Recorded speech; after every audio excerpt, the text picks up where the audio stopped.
Great protection. Hangs in there. He's going to send it upfield. Picked off. Stephon Gilmore cuts back. He's at the 30. Down the near sideline. He's at the 20. And then it's going to be chopped down to the 19-yard line. Stephon Gilmore with a pick and a great return deeper inside plus territory. And the Colts are going to start inside the red zone after a takeaway on defense. The Matt Ryan out of the gun. Shotgun snap. Looking right now. He checks it down left side. Looking for the end zone for Alec Pierce. And he's got it. Touchdown! Alec Pierce. And he spikes into the end zone. And the Colts have 6 more on the board. It's Dallas 21, Colts 19. A touchdown for Alec Pierce. And the Colts are going to take it on the chin tonight in Dallas. Final score at AT&T Stadium. It's the Cowboys 54 and the Colts 19. That's Matt Taylor and Rick Venturi right there on the Colts Radio Network with the call. If you can tell, Kyle had to leave out the fourth quarter because it was going pretty well. It was entertaining. The Colts were right there. You were thinking, we had people, media people say, oh, it's going to win. The Colts are going to win. And then you get to the fourth quarter and they gag up 33. And if you hung with it, more power to you. I did. I hung right there. 54-19 is the final. We're going to get to a lot of thoughts and a lot of things that went down in that game, where this Colts team is right now and where they're going to go in the future. But I want to give a shout-out to folks over here in Greenfield. We're off State Road 9 right out here, correct? We're in Greenfield, Indiana today. Our Blue Monday is at Buffalo Wild Wings, where we have a pair of Chargers Colts tickets to give away. It is a Blue Monday, Buffalo Wild Wings off of State Road 9. We are in Greenfield today, and Zach is holding up an autographed Colts helmet as well. So we got the autographed Colts helmet, and we've got tickets to the Chargers and the Colts game to give away. All you got to do is come out and sign up, and we'll do that coming up in the 6 o'clock hour. Shout out to Rob Hall here. His son Tate, if you can remember, played not only at UND, but also we followed his career while he played and successfully played in the Missouri Valley with Loyola of Chicago. And shout out to Rob for coming out, too. We love Tate Hall and the Hall family. They're out here. So join us if you're over here in Hancock County, if you're over here in Greenfield. Come on out, sign up. I know that well, wait a minute, why would anybody go on to see the Colts? For something to do. I'll tell you what we'll do too. If you win tickets, then we'll go ahead and send you to Bullseye and we can get you all drunk, and then it doesn't matter what happens once you get over there. I know. So here's where we are after last night. And again, come by, sign up, have the great food, have an ice cold Bud Light if you're here as well. Just hang out with us until 6 o'clock. But you go back to last night, and then everybody kind of wants to further where this team is right now. Frankly, and this is me, and this is a very educated opinion, and you know that compared to a lot of other people, incredibly educated opinion. Getting embarrassed like that is one thing, and nobody over there is going to dig that. But as far as this team and winning and losing, make no mistake, Jim Irsay wants Jeff Saturday to put his best foot forward, to look good, right? Wants him to be the coach. He does want him to be the coach. Now, to me, should he be the coach? He doesn't look like he should be the coach. Get to that coming up in a minute. But the owner wants Jeff Saturday to put himself in that position to where everybody understands why Jim has him as the head coach moving forward. And you look at it this way. The Colts aren't altogether unhappy if you lose these games, because you have to go out and find a quarterback. Like last night, you don't want to be embarrassed like that. And I know that it sucks to talk about teams that are losing and hoping that teams that you follow lose. I think that stinks. I've said that all along. But they need to draft a quarterback. So you lose games down the stretch. I mean, maybe you end up beating Houston at home in that finale. Who knows? But if you lose games down the stretch, and now you watch Detroit kind of moving up the ranks where they believe in the NFC, they've got a shot at the postseason. And that was one of those teams that was higher than the Colts that clearly would like to get their hands on a draftable high-level quarterback coming up in the spring. So, yeah, we're going to see where Dan Campbell's team is going now. Because now all of a sudden people in Detroit are talking about what this team might be able to do in the final month of the season. In fact, Detroit's kind of doing what a lot of people had felt the Colts would do, give them something to talk about. as far as the postseason is concerned. Give them something to talk about. And the Titans are helping out, too. What are the Titans, 7-5? The Titans could go ahead and, rest everybody the remainder of the year. It wouldn't matter because everybody else within the division's playing like such crap. Doesn't really matter. And they may go into the postseason. They may lose immediately, but they're going to get there. And it really does suck where this Colts team is. But you have to look at it this way. You have to look at it as it is prioritizing making sure that you do two things. That you get your quarterback, or what you believe to be your quarterback of the future, not, Jacob Eason or Sam Ehlinger or another one of these Band-Aid things. You have to work to that. That's why I suggested, and I have on previous shows, that this is going to be a longer situation. This is not a team that's close. A lot of people suggest they're close. They're not close. They're not even close to getting to a team that is failing miserably within their own division right now. In the Tennessee Titans, they're not close. You got to find your quarterback, and you got to find the right coach. Honestly, I look at it this way. You go back, and if Jim Irsay, as he did, really wanted Jeff Saturday to be the guy, I'm not suggesting Jeff Saturday is covering himself in glory, Vince Lombardian, with any decisions that he has been making as a head coach. There is a lot more speech giving and talking and trying to motivate, things of that nature. The problem for Jeff Saturday right now is the coach wasn't going to make a difference. The team is who the team is. The team was under Frank Reich, the team that is under Jeff Saturday right now. And if Jim Irsay really wanted to make this work, Jim Irsay should have waited until after the season to make this work. Because now everybody's looking at Jeff Saturday and going, oh, man, this guy's not any better than Frank Reich. I don't know if he's any better than Frank Reich because I just go by results. And you're getting the same results now under Jeff Saturday as you did under Frank Reich. You'll win a game, but you'll lose games close, not being able to close. And then, like you saw under Frank Reich, you will get that occasional embarrassment. And that embarrassment is what led to Frank Reich getting bounced. That embarrassment is what you saw last night. So it would have been better off, Jim would have been better off just to let Frank Reich go through the season and knowing this thing. And I know what we've talked about in the past. After the New England game, there was no way you could continue to have Frank Reich coach this team. I understand that. But I'm talking about in terms of wanting Jeff Saturday to be your coach as much as he does. Now, whether or not Jeff Saturday should be the guy or could be the guy, it doesn't matter because he is going to be mixed in, as he should, as the head coach of what is an absolute mess right now. You sell that at the end of the season with, hey, this guy's never coached, but after the season goes the way that it was going to go under Frank Reich or whomever. Somebody had tweeted me earlier today and said, you know what? Bill Cowher was right in what he said. Bill Cowher still is completely inaccurate in what he said. Because now you guys are all twisting this thing up. Bill Cowher said what he said, and it had nothing to do with the results. I sit here, and I'll give you a results-driven opinion, not a bunch of loudmouth bullcrap. That's not what you want to hear. And if you do, you're not coming here for it. You go someplace else, and frankly, you can.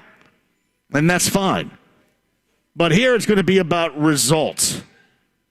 And Bill Cowher, what he had to say had zero to do with the 1-3 results you have seen so far with Jeff Saturday. It had everything to do with the hiring process. It had everything to do with them not hiring somebody within their coaching staff at that moment. Had everything to do with that. Zero to do with being 1-3. You can't double back and say, hey, you know what? I told you I was right if you're Cowher. At least Cowher's actually won something, I guess, as a coach, so you can give him a little bit of credit from that standpoint, but that doesn't make him accurate. He's not. Not at all. He was more about the hiring process, and frankly, if Jim Irsay wanted to hire, your clown ass, he could hire you. Now, you have to follow protocols coming up at the end of the year. We know the NFL protocols. We talked about them ad nauseum. But in an interim basis, if you wanted to hire Zach or Sienna or Cam or me or you or Kyle, he can do whatever he wants. Problem is, he really wants Jeff to succeed.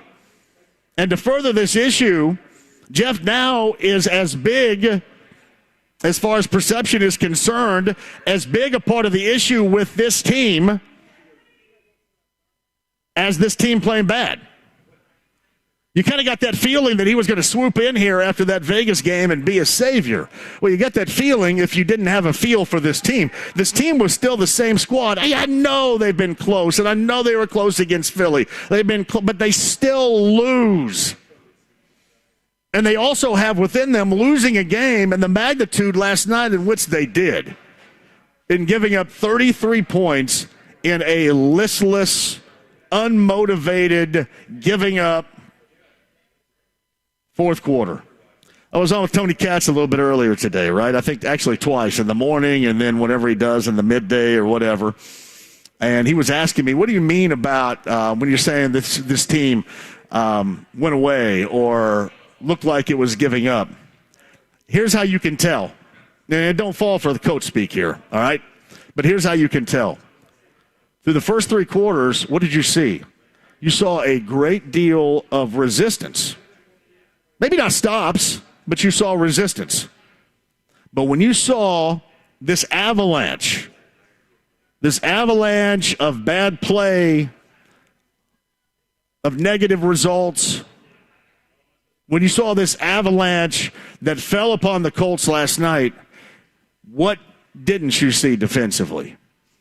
That same level of resistance. And you can point the finger to a lot of things if you want. They're sick and tired of an offense giving it away. There is no doubt that is the major feature right here.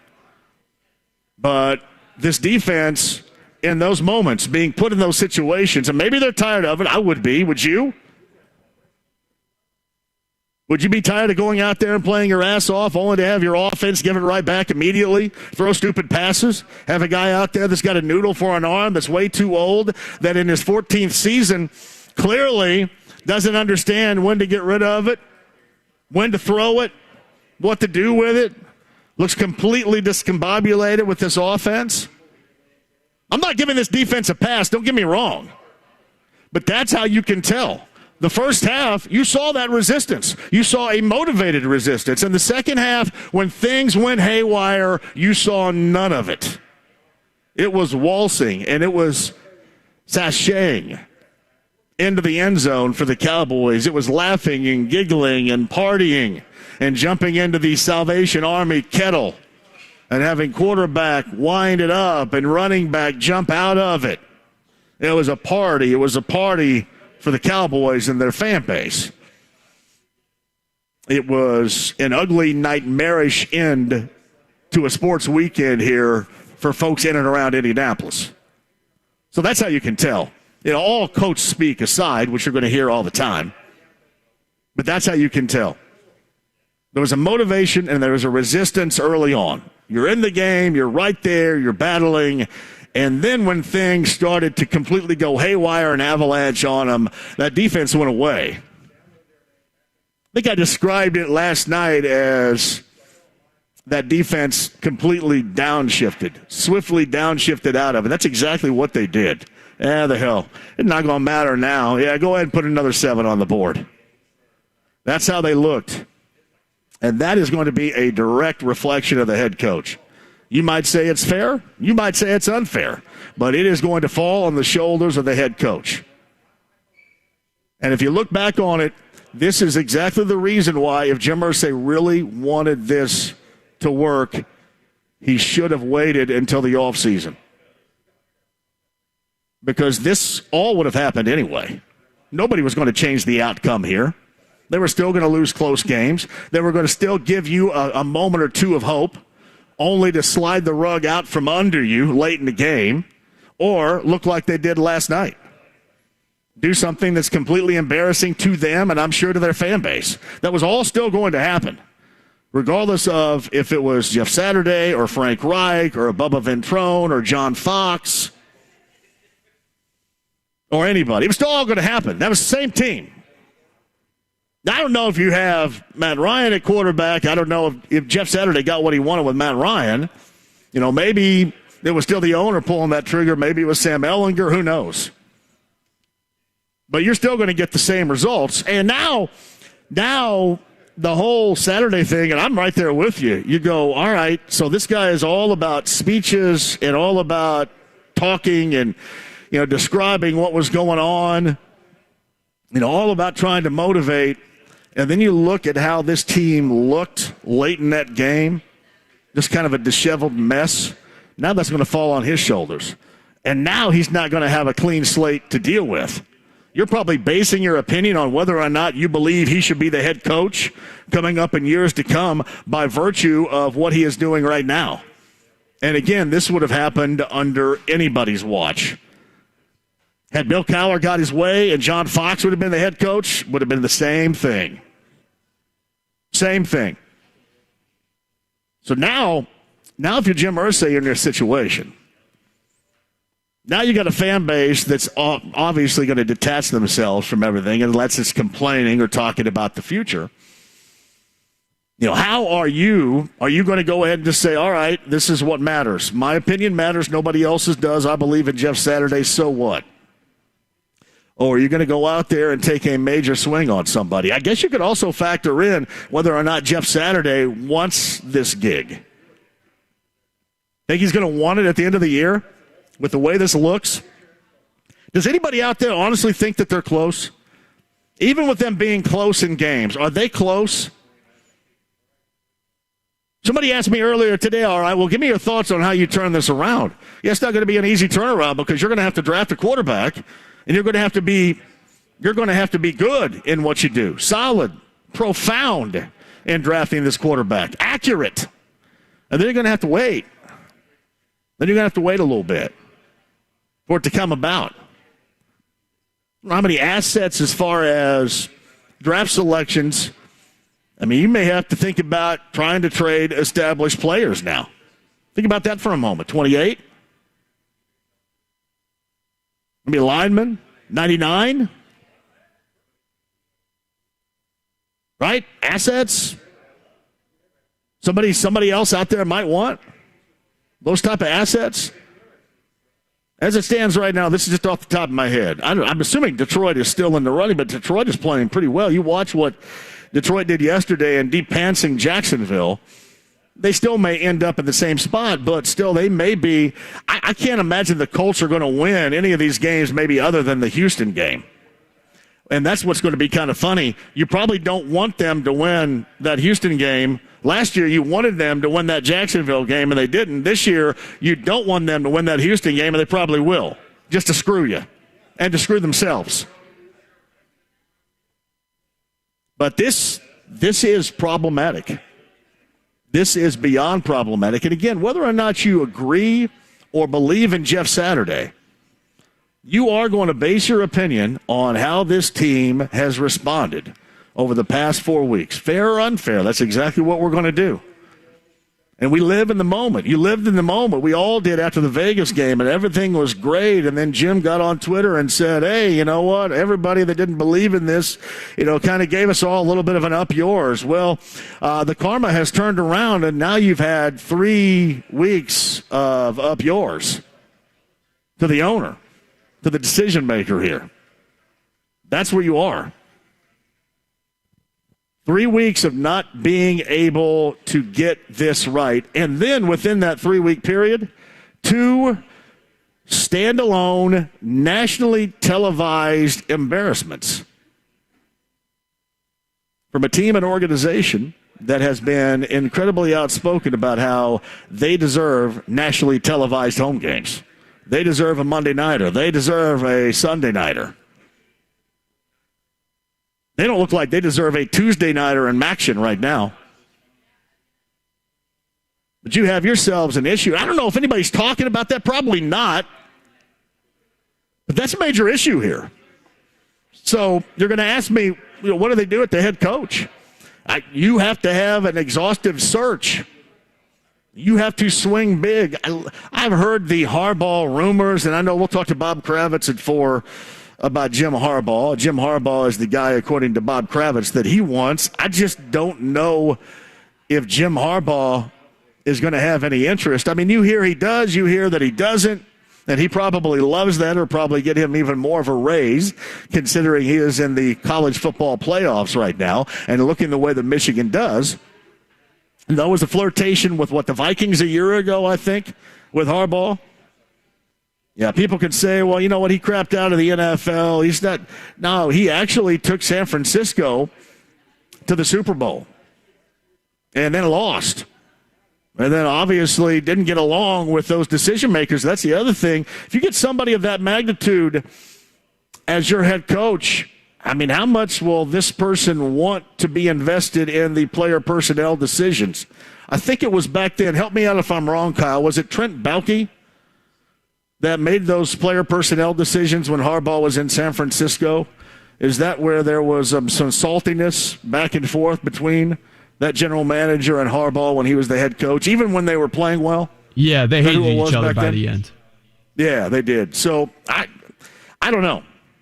I haven't heard anything. I know some people suggest that they have heard stuff, and, maybe he'd have whatever. I haven't heard any interest. I'm sure he's probably just worried about Michigan and what his team does.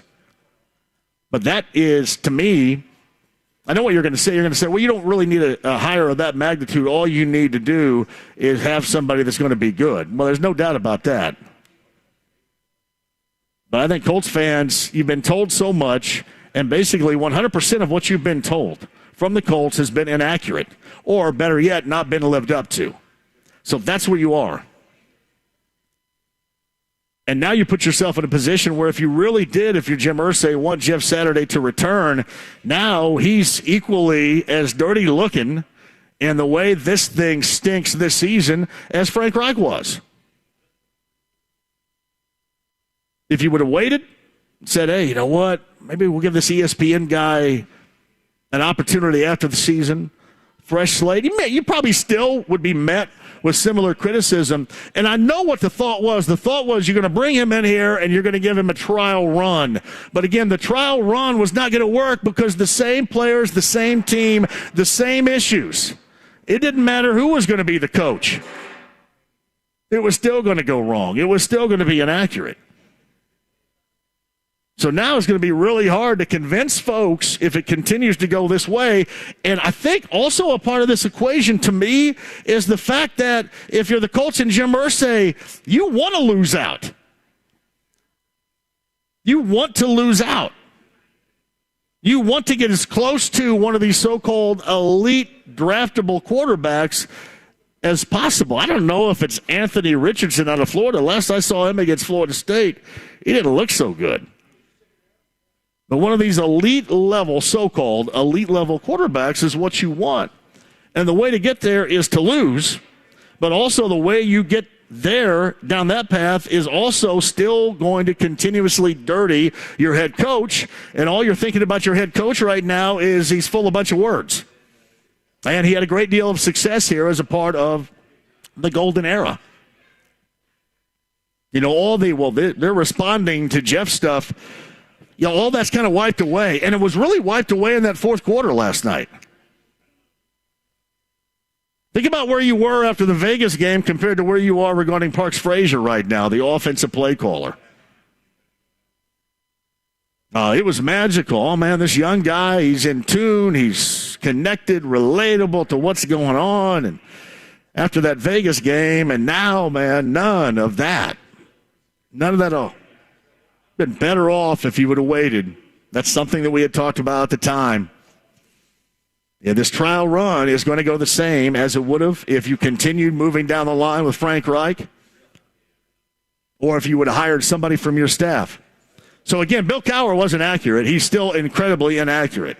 But it would have been better off from a standpoint if you would have hired somebody on the interior, because they would have had a similar outcome to what we see right now. And then if you really wanted to make that huge move that most of the NFL audience and those that cover it were going to be skeptical about, You could have started from scratch. You could have started with a new team, maybe even a new general manager. I'm assuming last night, the only highlight really in the fourth quarter was Chris Ballard wrestling with his jacket, trying to get that onto the press box. People are asking me all the time, I can't believe that he's still the general manager. Most of these problems fall at his feet and the feet of the owner right now. And now everybody believes your major move in the season is a major faux pas in hiring Jeff Saturday. And all that could have been avoided. Not by doing what Bill Cowher said, but because Bill Cowher, the good old boy network, said it should be done. But now you have a head coach that everybody views in a similar capacity as they did Frank Reich.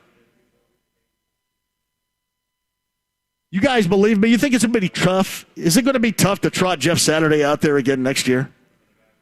Where's the believability right now? Is there still believability there? Am I making too much out of it where we sit right now? Or is this, in your opinion, an accurate take? Get back to that coming up in just a minute. Your calls at 239-1070. I'm assuming you guys want to light it up, so let's light it up today. Again, Inside the Lounge via YouTube Live. I'll go ahead and log in and get in there with you coming up in just a minute. The stream, the app, you got HD radio as well. State Road 9, that's where we are in Greenfield, Indiana, Hancock County, and we have a Buffalo Wild Wings Blue Monday. Great food as usual. You got a Monday nighter with the Buccaneers and the Saints, but we have an autographed Colts helmet and Chargers and Colts tickets to give away while we are here. Bob Kravtiz thinks that Jim Harbaugh should be the guy. We'll talk to Bob about that coming up at the top of the hour. Our friend Jake Query coming up in the 5 o'clock hour as well. I know I've got a lot of disappointment to get to. IU on Saturday afternoon getting depantsed again by Rutgers.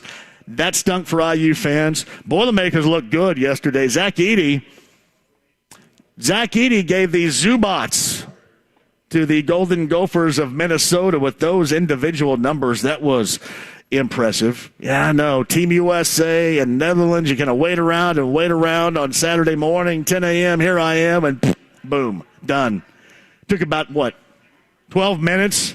12 minutes, you go, all right, this is over. Which basically it was, right? I know they score, but it was. Yeah, the Pacers out west, second of a back-to-back later on tonight. The only thing that's been good in the past two has been 33. You guys notice that, or all of you anonymous handle cowards out there? I didn't hear from you last night. I missed it. Anonymous cowards, where are you? Anonymous cowards from Pacers Digest, where are you? I didn't hear from you last night. It's weird. I only hear from you on the bad nights, like the Sacramento night, man. You're all about it. What happened? Past couple of nights, I didn't hear from you. And nobody's celebrating losses here. I'm just kind of wondering what happened to you. You just forget, fall asleep, forget to send me something, forget to send me, oh, yeah, you're right about that. That's what anonymous cowards do. Get back to you coming up in a minute. 239-1070. We'll cover absolutely everything for you. Some other news today. Jeff Brom, Louisville, Part 2. It's like the sequel. Is the sequel going to be better than the misinformation of the original? We'll come up with that as well. Bob Kravtiz, Jake Query. It's a Blue Monday, Buffalo Wild Wings style in Greenfield. 93.5 and 107.5 The Fan. It's a great honor. It's obviously not the reason I volunteer, but it's nice. Meet Chuck Bouillou, retired registered nurse, volunteer at Meals on Wheels, and another Jiffy Lube Do More winner. And I'm Jiffy Lube owner Jennifer Sanner. At Jiffy Lube, we are rewarding Hoosier volunteers who use their vehicle to do more to make Indiana a better place to live. Satisfying that I know that at least that day they will get a meal, maybe even 2 meals. Each month, Jiffy Lube of Indiana provides a volunteer free vehicle maintenance for a year. Whether it's someone who delivers smiles and supplies or drives somewhere to serve on site, Jiffy Lube supports local givers who count on their car to do more for Indy, and we love to hear their stories. You get an oil change every couple months. It's nice. If you know a volunteer who impacts your community, nominate them today to receive a year's worth of free vehicle maintenance. Just click the Do More tab at JiffyLubeIndiana.com. Hi, I'm Emmitt Smith. Pro Football Hall of Famer and 3-time champion. Trust me, I know about joint pain. Pro Football's all-time leading rusher Emmitt Smith talks about chronic joint pain and exciting new regenerative treatments from QC Kinetics. I know what it's like to fight through pain, but now, you and I, we have help. QC Kinetics. QC Kinetics is the nation's leader in advanced, all-natural regenerative medicine that can give you lasting relief with no drugs, no downtime, and no surgery. Do you suffer with constant pain from arthritis or injury? Pain in your knees, hips, shoulders, or lower back? Don't assume steroids, pain meds, and surgery are your only options. Regenerative, restorative, natural solutions are now available. Don't let your joint pain keep you from doing the things you love. Call QC Kinetics now for a free consultation and learn how regenerative medicine can repair and restore damaged joint tissue. Make the call to QC Kinetics. Tell them Emmitt Smith sent you. Call QC Kinetics, 317-559-PAIN. That's 317-559-PAIN. 317-559-PAIN. Hubler has it, savings. Hubler has it, choices. Hubler really does have it all. All of our pre-owned vehicles are Hubler Q certified, which include a 128-point vehicle inspection, a free Carfax vehicle history report, and 2 warranties. A 2-year, 100,000-mile powertrain warranty, and a 30-day, 1,000-mile comprehensive warranty. Visit any of our 13 locations today, or click drivehubler.com. Hubler has it all. Nobody cares for you like family. Family Heating and Air. We set out to be the very best of the best, and the past couple years we've actually achieved that. For all of the state of Indiana, we've been awarded the Dealer of the Year award twice now. Unlike other brands, that only gets handed to one dealer every year, and we're very proud to have won that twice. Put the best to work for you at FamilyHVAC.net. Family Heating and Air is your trusted local independent American Standard heating and air conditioning dealer. Start a new career with a job that keeps your community safe. The Marion County Sheriff, Carrie Forrestal, is hiring detention deputies to work in the brand new Community Justice Center. You'll supervise and guard offenders, making Marion County a better place to live. Starting pay begins at around $40,000 a year with a $5,000 signing bonus. Enjoy great benefits like complete health coverage and pension plan. Start your career as a detention deputy and earn the respect of your community. Apply today at joinmcso.indy.gov. School is in session. Seth Greenberg, where does Indiana's roster fit among the best in the country, or does it? I think it does. Yeah. I think it does. You know what? Because look, Trace Jackson-Davis is a matchup nightmare at the elbow, on the baseline, on the glass. I think they got some shot makers. I like their team. They've got maturity. They got a little bit of toughness. They're guarding people. I've been really impressed with them. Dan Dockage, weekdays noon to 3 on 93.5 and 107.5. The Fan. The Ride with JMV. Hey, you gonna stare all day, or you gonna buy something? I'm gonna stare all day. 93.5 and 107.5. The Fan. I got to give a shout out from my man Bill from Greenfield, who was here today. He came out just to see the show. He's sitting here with us. Thank you very much. State Road 9 in Greenfield, Buffalo Wild Wings. This is on a Blue Monday with Buffalo Wild Wings. Inside the lounge via YouTube Live. Get that conversation going. I just put in yo and got yo in response right there. Colts lose last night, embarrassing fashion. Get to my points that I was making regarding the future of this team. People were asking about the quarterbacks. There is, first of all, it's still going to take some losing to get up to where you need to go, or some asset trading to get up to where you need to go. And I don't know if anything's foolproof. Now, I'd be willing to bet and go with somebody like that over, another Band-Aid appearance of what we've had. But that, to me, is the clear path. And if you don't lose enough, which I don't know how much of an issue that's going to be, but if you don't lose enough, how much is it going to take you to get up in there? Jim writes this, hey, JMV, I think you're making too much out of it. He's an interim coach. He's just as likely to be the president or the general manager next year. I do understand that, but as I mentioned earlier, the owner wants him to be the coach. And this is something I've talked about, and I know that he very well could be a major part of this organization. But the owner wants him to be the coach. And my point on where he is right now in coaching, I am not taking away any level of accountability. He's the interim head coach. Wins and losses are going to be his. You celebrate that one win, and, hey, everything's great, and then you look at close, but at the end against Philly, and you look at the crappers on the last two in nationally televised games against the Steelers, and then last night that embarrassing game, 54-19 in Dallas. I'm just saying now you view him differently. If you would wait and hire within, what I'm saying is the same thing is going to happen. So I guess the question has to be, are you okay? Are you understanding now that regardless of who the coach is going to be, you're still going to get these types of results? Are you going to be okay if he's the head coach? If Jim Irsay says, all right, this is the guy I wanted, I'm going to go ahead and do, the whole search thing. I'm going to follow protocols. And then when we're done, we are going to hire him as the full-time coach. Have the past 4 games brought you to a point where you maybe once upon a time agreed with it and now would disagree with it? Because results like last night are not just going to drive you to drink, but they're going to drive you to be negative.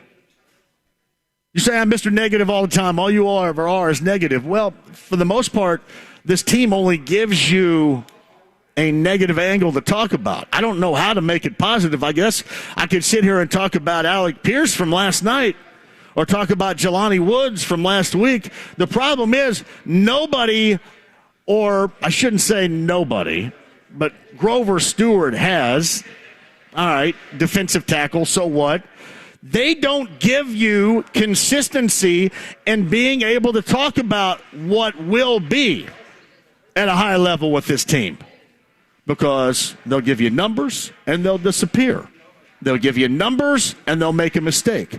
They'll give you numbers and then look in the fourth quarter like they did last night. A lot of that positive talk had been what with the defense? Hey, the defense doesn't deserve this offense. All right, the defense doesn't deserve the offense. They got put into some horrible situations last night. But if you were to watch that again, and I'm not, again, advising you do, in the fourth quarter, you will see their sense of resistance, whether it's because they were gassed or just sick and tired of the moment. It went from high level to lukewarm at best in the fourth. Again, all this stuff is going to fall back onto the head coach, and whether or not you believe he should be accountable for that, doesn't matter. That's going to go on his resume. And again, you were going to get this anyway. So to me, Jim, it doesn't really matter if he's going to be the general manager, if that's a possibility, or a team president, player personnel advisor. That stuff doesn't matter to me. What matters is the owner wants him as the head coach, and how much convincing will the owner and the Colts team have to do if indeed they still want to do it after the way this season is going to look. I think he'd been better off last night if after the game he would have just came out and said, hey, you know what, this really sucks and we really suck, and not giving you the whole Jim Morris spiel, but would have been more hardcore about it and not trying to, justify, well, these guys are still playing hard, and nobody's really thinking how hard you're playing if you take a beating 54-19 and gag up 33 points in the fourth quarter. Nobody's really going to buy that. And maybe you can go back, show everybody the tape, or do whatever and say, see, look how hard these guys are playing. But it sure as hell didn't look that way. Now, granted, if you do it the Jim Morris style, you saw what that got Jim Morris fired. So you can be that type of head coach, but Jeff Saturday's not that type of head coach.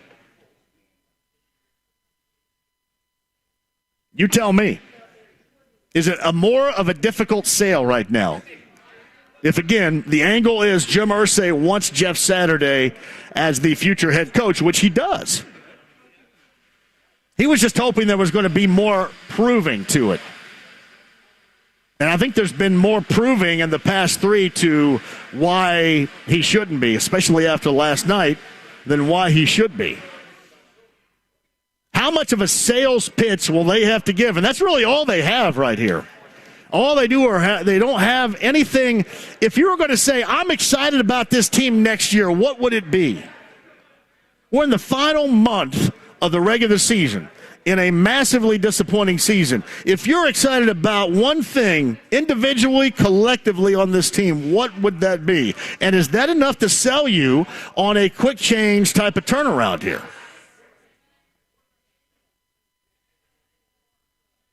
It's curious. John Martin writes this: why people are surprised that Chris Ballard is still the general manager for the Colts. Are they expecting him to resign or get fired?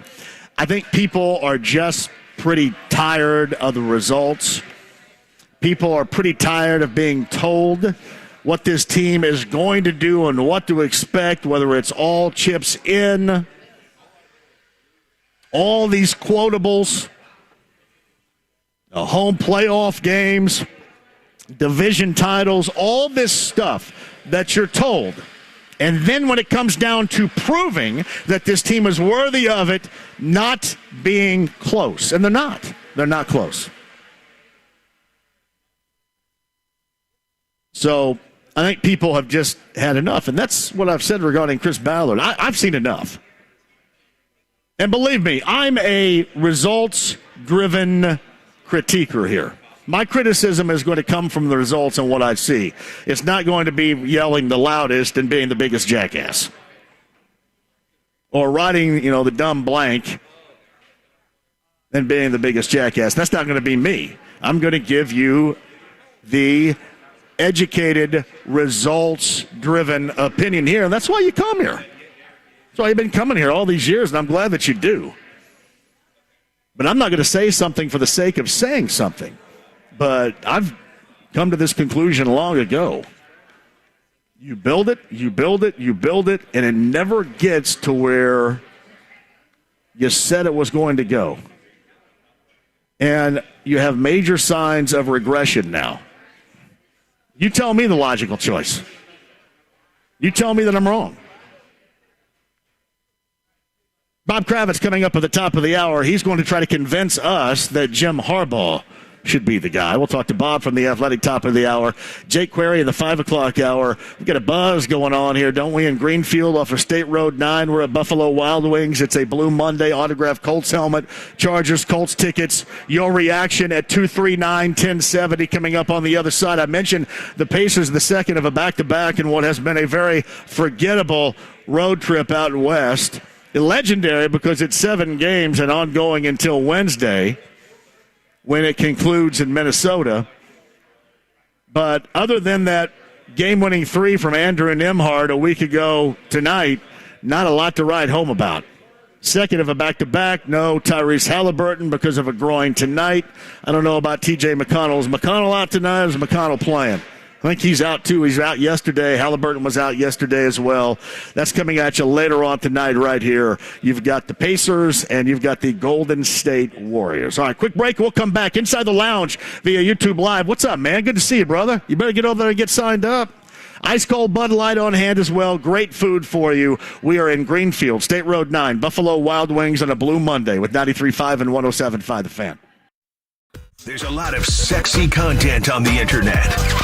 And there's The Fan, full of faces meant for radio. Kevin and Query, Dan Dockett, and JMV. Now streaming every day on YouTube. Go to youtube.com and look for 107.5 The Fan. Football fans can turn a loss into a win with the king of sportsbooks. Just place a single first touchdown score prop bet on any Monday or Thursday pro football game. If your bet loses, you'll receive up to $25 back in free bets. This offer is available all season long. Wager confidently and take your game to the next level with BetMGM. Just log into your account or download the BetMGM app and sign up today. Turn game time into showtime with the king of sportsbooks. Visit BetMGM.com for terms and conditions. 21 years of age or older to wager. Indiana only. New and existing customer offer. All promotions are subject to qualification and eligibility requirements. Rewards issued as non-withdrawable free bets or site credit. Free bets expire 7 days from issuance. If you or someone you know has a gambling problem and wants help, call 1-800-9 with it. Could you please pass the potatoes? Uncle Bob, why are you singing? With all the rewards we are getting, with the Navy Federal Credit Union's cash rewards card, I hired a singing coach for caroling. But it's summer. Since we get up to 1.75% cash back on all our holiday purchases, there is cheer to last all year. Please stop. These potatoes are delicious, by the way. Get cheer to last all year with Navy Federal Credit Union. Our members are the mission. Insured by NCUA. Hey, John here from PAI, Real Growing Hair again. Phone call away. That's 888-724-5129. My friend Darren Andrews today. It's WeGrowHairIndy.com. O'Reilly. Don't risk getting stranded with a bad battery. Our professional parts people at O'Reilly Auto Parts will test your battery for free.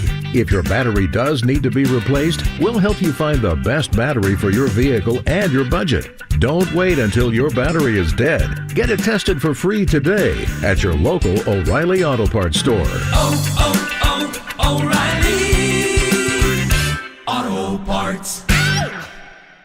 Knockouts Haircuts for Men is the new place to trust with your hair care and grooming. Knockouts is a high-end full-service salon for men. They pamper you while you relax and enjoy a precision cut. Top-notch stylists and barbers. Every style. Cuts, fades, all hair types. Beard care, color, and waxing available. At Knockouts, get a complimentary beverage with any service. Knockouts Haircuts for Men. 2 Indy locations. US 36 in Avon next to Tropical Smoothie Cafe. And Clearwater Keystone next to Drake's. Walk-ins welcome. Or appointments at 288-0007 or knockouts.com.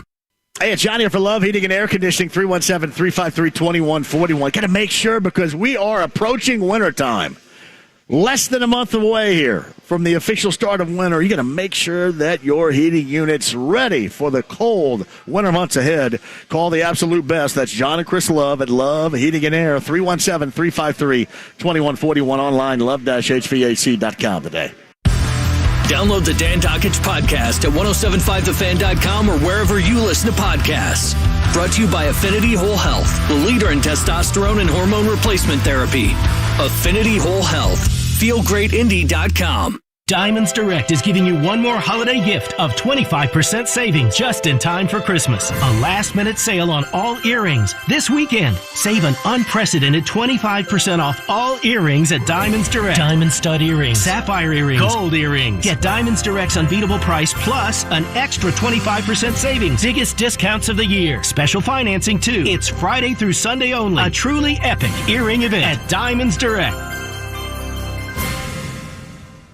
Heating and air conditioning can be the largest investment you make in your home. Here at Family, we pride ourselves in offering many flexible options. Family Heating and Air is your trusted local independent American Standard heating and air conditioning dealer. Celebrate the Colts bye week with an NFL doubleheader. Sunday at noon on 93.5 and 107.5 The Fan. The Ride with JMV. And the beat goes on, yeah. And the beat goes on. 93.5 and 107.5 The Fan. I'm John, and this is Greenfield, Indiana, everybody. Buffalo Wild Wings, a Blue Monday. Colts lose in a incredibly embarrassing, disappointing fashion last night, 54-19. Hey, if you went to bed toward the end of the third quarter, you probably got up and said, what in the hell went on? 33 points, and it was an avalanche of disparity for this Colts team in the fourth quarter. It got comical. I mean, you got to admit, you were kind of at home going, yeah, okay. And then Malik Hooker scored a touchdown and then got interviewed on NBC after. It was an absolute disaster. We got stuff to give away here again off of State Road 9, Buffalo Wild Wings in Greenfield. 239-1070 is the number. Chad, start us out today. How are you? Hey, JMV, how you doing, bud? I'm great. Thanks for the call. Go ahead. I hope you find this is just as comical as I do. Not only are we a fan base that's not so happy right now, I just received an email, and I'll paraphrase, but their exciting new offer to do an 8-installment payment for us club season ticket holders to start paying in December. So the normal payment would happen in March. Now they want to get our money just a little bit sooner. Yeah, I know that. Take it easy, Aaron. I know that has no bad. I know it's a bad look after a game like last night, but that is planned so far ahead. And maybe this would be something better off that you decide to float out there on a Wednesday, right? So, I mean, when you're thinking about it in a positive term, if you go into Dallas and, play like you did in the fourth as you did in the first three, maybe that's an easier sell right there. But after last night, nobody's going to be wanting to hear from them about that. No question. The bad timing award is what you got, Chad. Yep, I don't want to pay anything, let alone start paying now. Yeah, it was ugly. It was ugly. I appreciate it. What else you got? Chad, thank you for the call, man. Yeah, I know a lot of you got that today. I actually heard from a couple of people. JMV, do you think that the country is starting to understand what a lousy job Chris Ballard has done after the last 2 weeks of nationally televised games? Yeah, there's no question. I would have to think so, unless they're just too busy laughing about stuff, joking about stuff. Yeah, I mean, this is at his feet. This is at the feet of the owner. And I'm not taking any of the ownership away either of Jeff Saturday. I'm just telling you, the way that you look at this, there were, I think, better paths to take if you really wanted to not only sell this to the fan base, but to even give Jeff Saturday a better start. Anybody else think that, anybody would have been that you would have hired in this similar situation right now and going through all this junk? So if you're Jim Irsay, why put this now on the shoulders of a guy that you really want to be your head coach? Or, as Jim said a little bit earlier, a guy that you really want to be around as a player personnel guy, a general manager, a team president, in whatever capacity. Because now everybody's going to sour on Jeff Saturday because he's the coach, and right now this thing is a mess. Hey, listen, it'd be easy to sell him after the Vegas game. Oh, yeah, you know what? Everybody else was wrong, but now you got 3 in the books. But no, Greg, I agree with you on Ballard. I don't know how in the world you run that back year 7. Have no idea. That makes no sense to me whatsoever. All you want to do is blow stuff up. I don't want to blow everything up, but we've seen enough. And I don't get the folks that believe that they're close. Anybody out there that actually believes that they're close, can you give me a reason as to why you believe that they're close? Give me a reason. Skivvies writes this: the Colts were the first team I've ever seen go to the victory formation. They took a knee. They took a knee to end the game last night. They said, we stink, we give up, it's over. Now, granted, they were right. But what about we fight to the end? All these bullcrap coaching cliches that we're forced to listen to all the time from people most of the time couldn't coach their way out of a wet paper sack. All these coaching cliches we got to hear. Yeah, we fight to the end. Yeah, fight to the end. Yeah, whatever. And then I understand why you take it. Why continue to play? But that really doesn't back up all your coaching cliches and your philosophies and what you have your interns paint on your wall as sayings. Exactly, Skivvies. That's what they did last night. All right, quick break and we'll come back. Bob Kravtiz feels that Jim Harbaugh should be the next guy. We'll talk to Bob Kravtiz about that, about the embarrassment of last night and the rest of the season coming up. Bob Kravtiz of The Athletic is with us next. Jake Query in the 5 o'clock hour. State Road 9 in Greenfield. Buffalo Wild Wings on the Blue Monday. Chargers, Colts tickets, an autographed helmet, and more to give away with 93.5 and 107.5 The Fan. They did get off to a great start. Best first quarter of the season. To say the wheels came off in the fourth quarter would be an understatement. Mo Alley Cox. He lost the ball.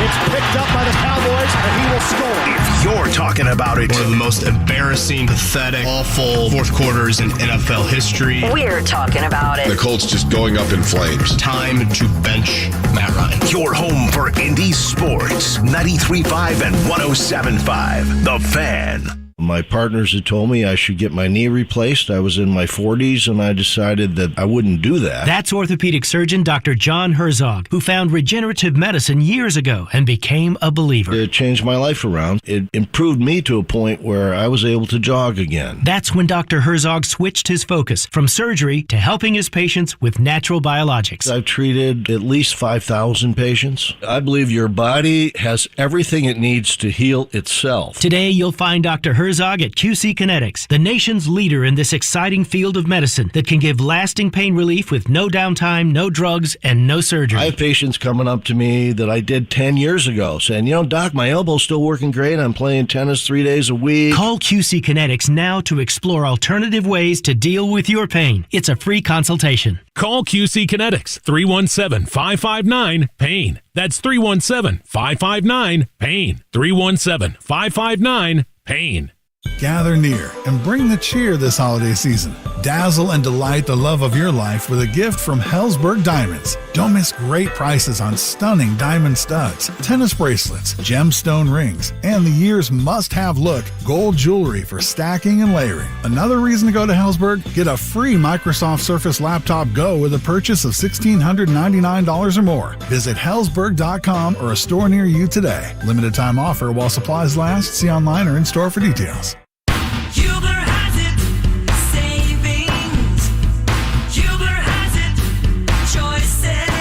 Hubler really does have it all. All of our pre-owned vehicles are Hubler Q certified, which include a 128-point vehicle inspection, a free Carfax vehicle history report, and 2 warranties. A 2-year, 100,000-mile powertrain warranty, and a 30-day, 1,000-mile comprehensive warranty. Visit any of our 13 locations today, or click drivehubler.com. Hubler has it all.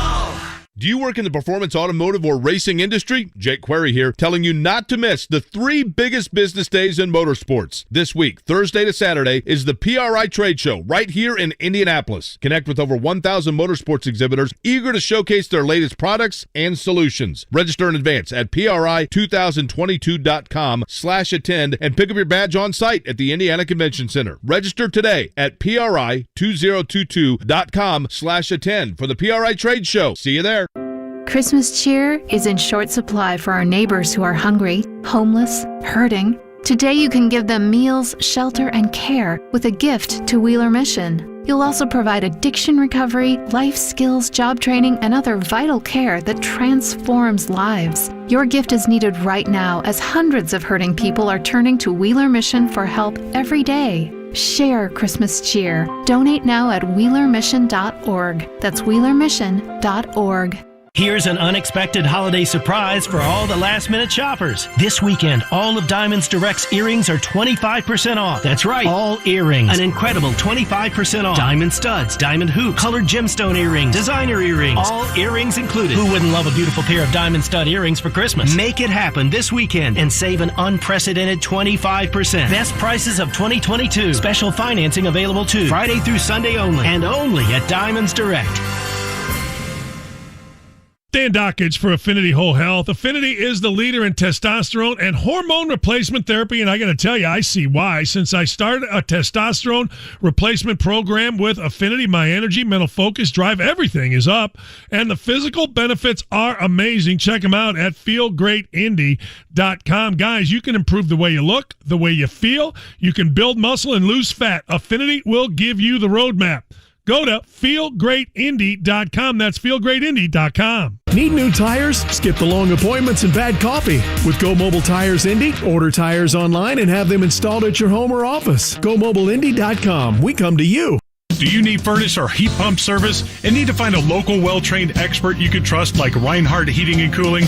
Well, find that American Standard dealer at IndyHomeComfort.com. 93.5 and 107.5, The Fan. WIBC HD2, W298BB, WIBC HD3, W228CX, Indianapolis. The Pacers are in San Francisco to take on the Golden State Warriors. Tonight at 9:30 on 93.5 and 107.5 The Fan. The Ride with JMV. Awesome!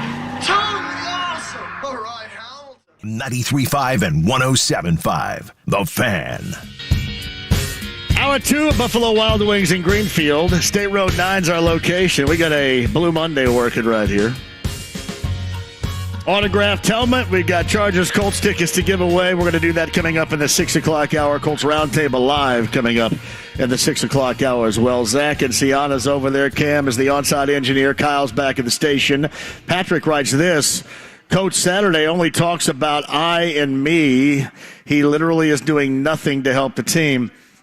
Listen, this is one of the reasons why, and Patrick, I'll get back to this in a second. I brought this up. This would be happening to anybody. Frank Reich, Bubba Ventrone, John Fox, anybody. But now this is all going on the shoulders of the guy that the owner wants to coach up this team. And for the life of me, I don't know how in the world they're going to sell that coming up at all in the offseason. But I will tell you this, Patrick, who gives a crap about the I and me stuff? Nobody cares. And if you do care, you got way too much time on your hands to care about crap. That doesn't matter. What matters is, what you do, your time management, your clock management.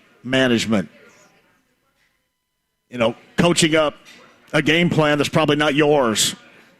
But I will say this right now, Patrick, there is just a whole lot of talking and a whole lot of I'm going to get here and I'm going to motivate, and other people were doing the coaching. And then last night you had players that clearly downshifted in that fourth quarter that, unless you weren't watching it, was easily noticed. Meantime, Andy Moore, Automotive Group Hotline from The Athletic. He is our friend Bob Kravtiz. So I apologize. I am one of those guys in this case. I just read the headline. So Jim Harbaugh is the solution here. Yeah. Did I get that accurately? I don't want to be just a headline reading guy. You deserve more respect than that. I apologize, Sword. But so Harbaugh should be the guy? Yeah, well, look, do I think he'll come here? No. There's no quarterback here. This team is a hot mess. The owner has been acting in a very poor manner all season long. I would not come here if I was Jim Harbaugh, who is not desperate for a job in the NFL. That said, he needs to be the top target, in my view. He's got the Colts background. He's in the Ring of Honor, although I have no idea why. He was 22 and 26 and had that one good year in 95. But, I think he's the first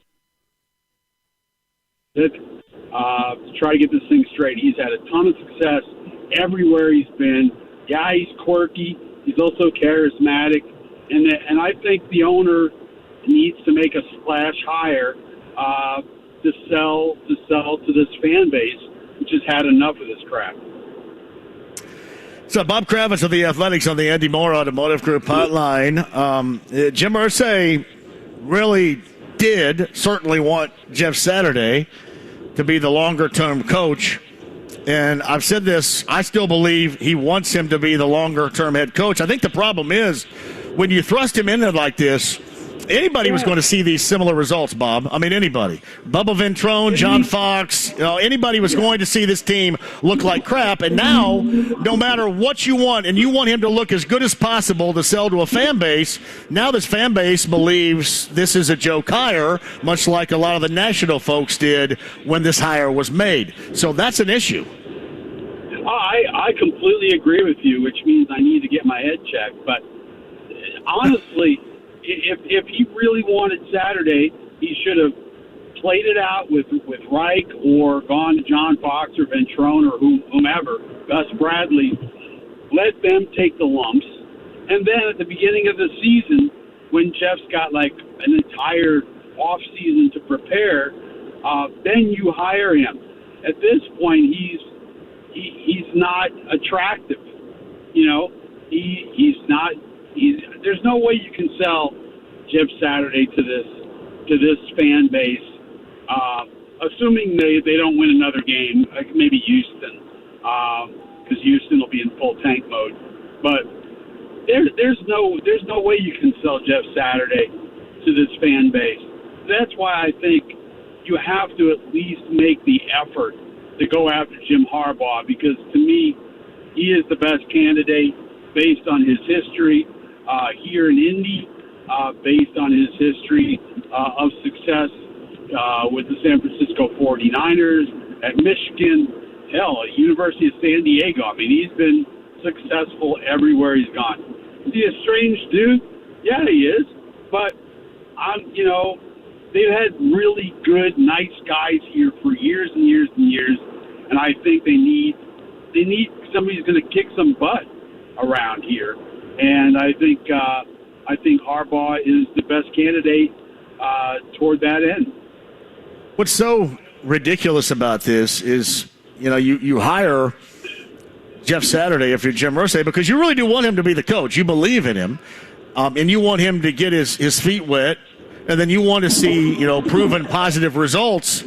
But, as it stands, after that Philadelphia game, we have all now zeroed in on the conclusion, Bob, where the best results for this team in the longer-term future is losing games. Thus, the coach that you're trying to believe in, that you're trying to sell everybody, the best-case scenario would be him losing games. So it really doesn't make any sense where he ended up hiring him if he wanted him around longer term. Because, as you mentioned, as I mentioned, this is going to be an impossible sell.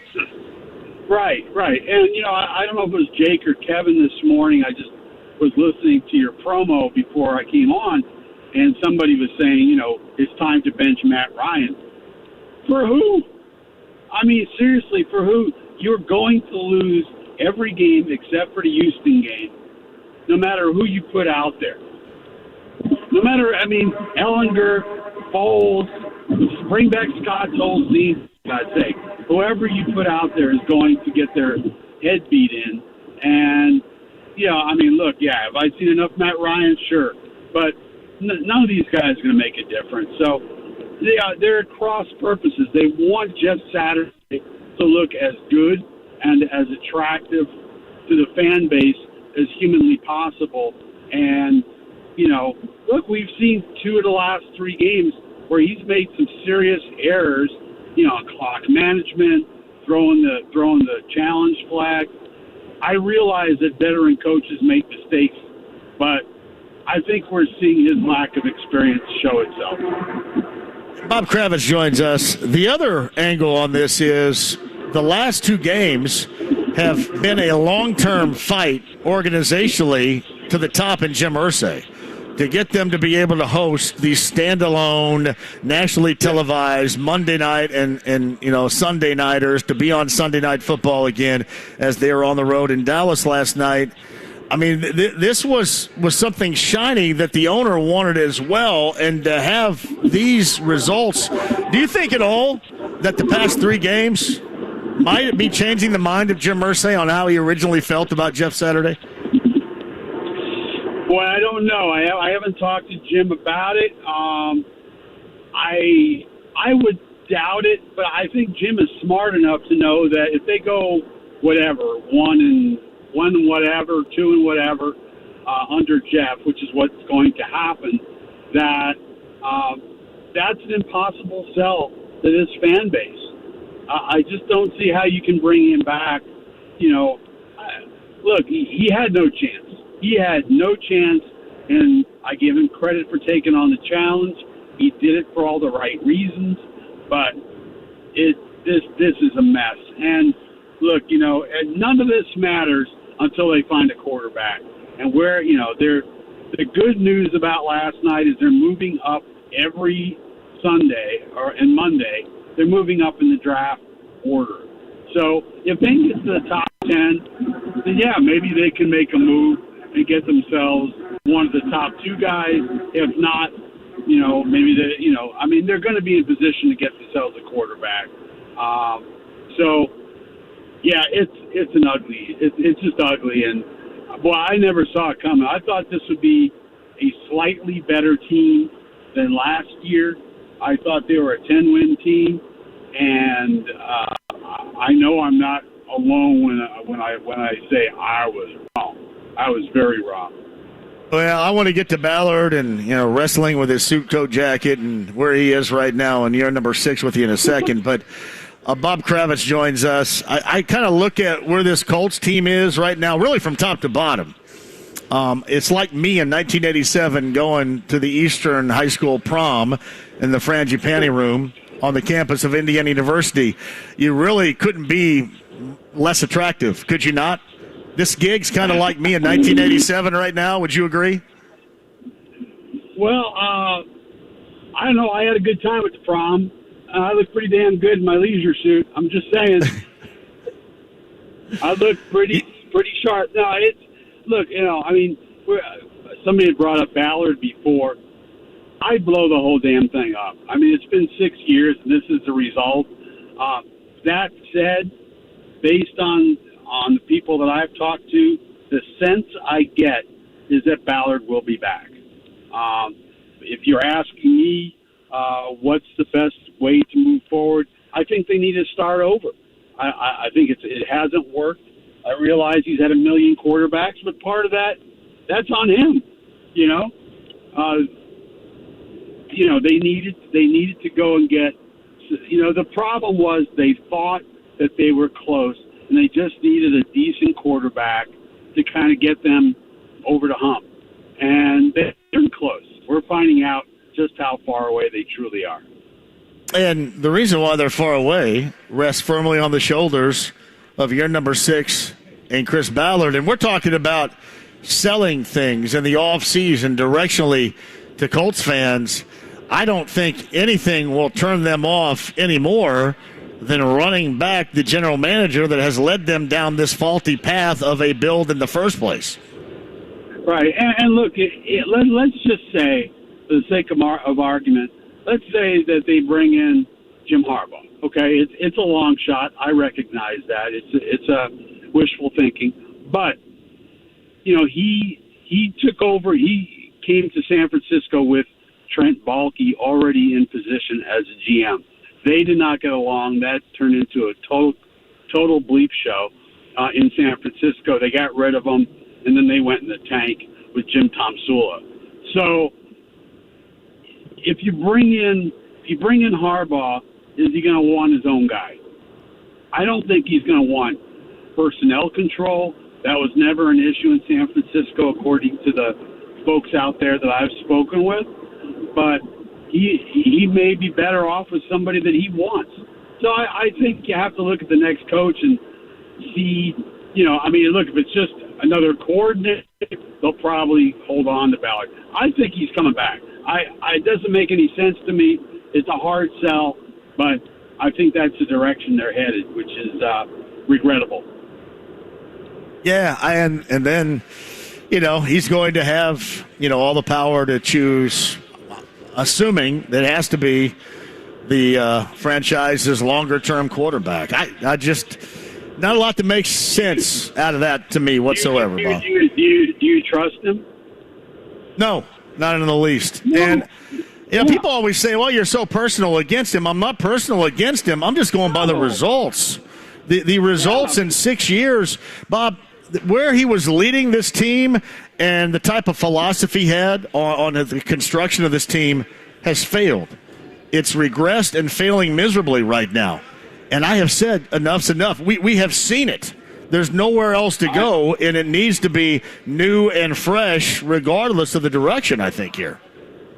They've got some elite players. The fact that they had 7 Pro Bowlers last year, but they're elite players in a lot of positions that don't make a difference, don't make the kind of difference that you need to be a great team. They're still looking for a pass rusher. They're still looking for a quarterback. They're still looking for wide receivers, although some of those guys are, they've been better than I expected them to be. They need to rebuild this thing.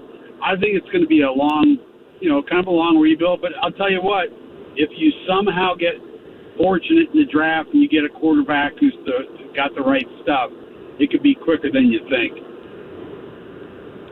Yeah, I don't know, man. I kind of look at it right here. I guess I'm a little bit more down on. I kind of put it in terms of Apollo 13 when they ask, one on the ship is good. I don't see a lot, and what I mean by that is not, Bob, that they can't be good in spurts or in moments, but there has not been this season, outside of maybe Grover Stewart, anything on this team that has been consistently good. You know what I mean? Consistently good to where it needs to be for this team to challenge even a 7-5 and right now disappointing Titans team, which has to make everybody sick. They're going to give anybody an opportunity to try to catch them. Just nobody else within this AFC South is good enough to even come close to trying to catch them. So that has to make Jim Irsay even more sick. Yeah, it's been a monument to underachievement. I think Gilmore's played well. Grover, Stewart. I think Buckner's had a good year. You can go across the board. A couple of guys have had decent years individually, but look, when you don't have a quarterback, everything looks bad. And the offensive line, look, they've been horrible. I mean, horrendous. But if you don't have a quarterback, you got nothing, and everybody's going to look bad.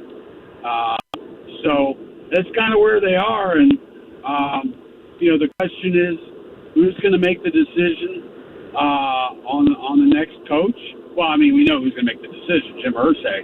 But who's going to come in? What's he going to do with Ballard?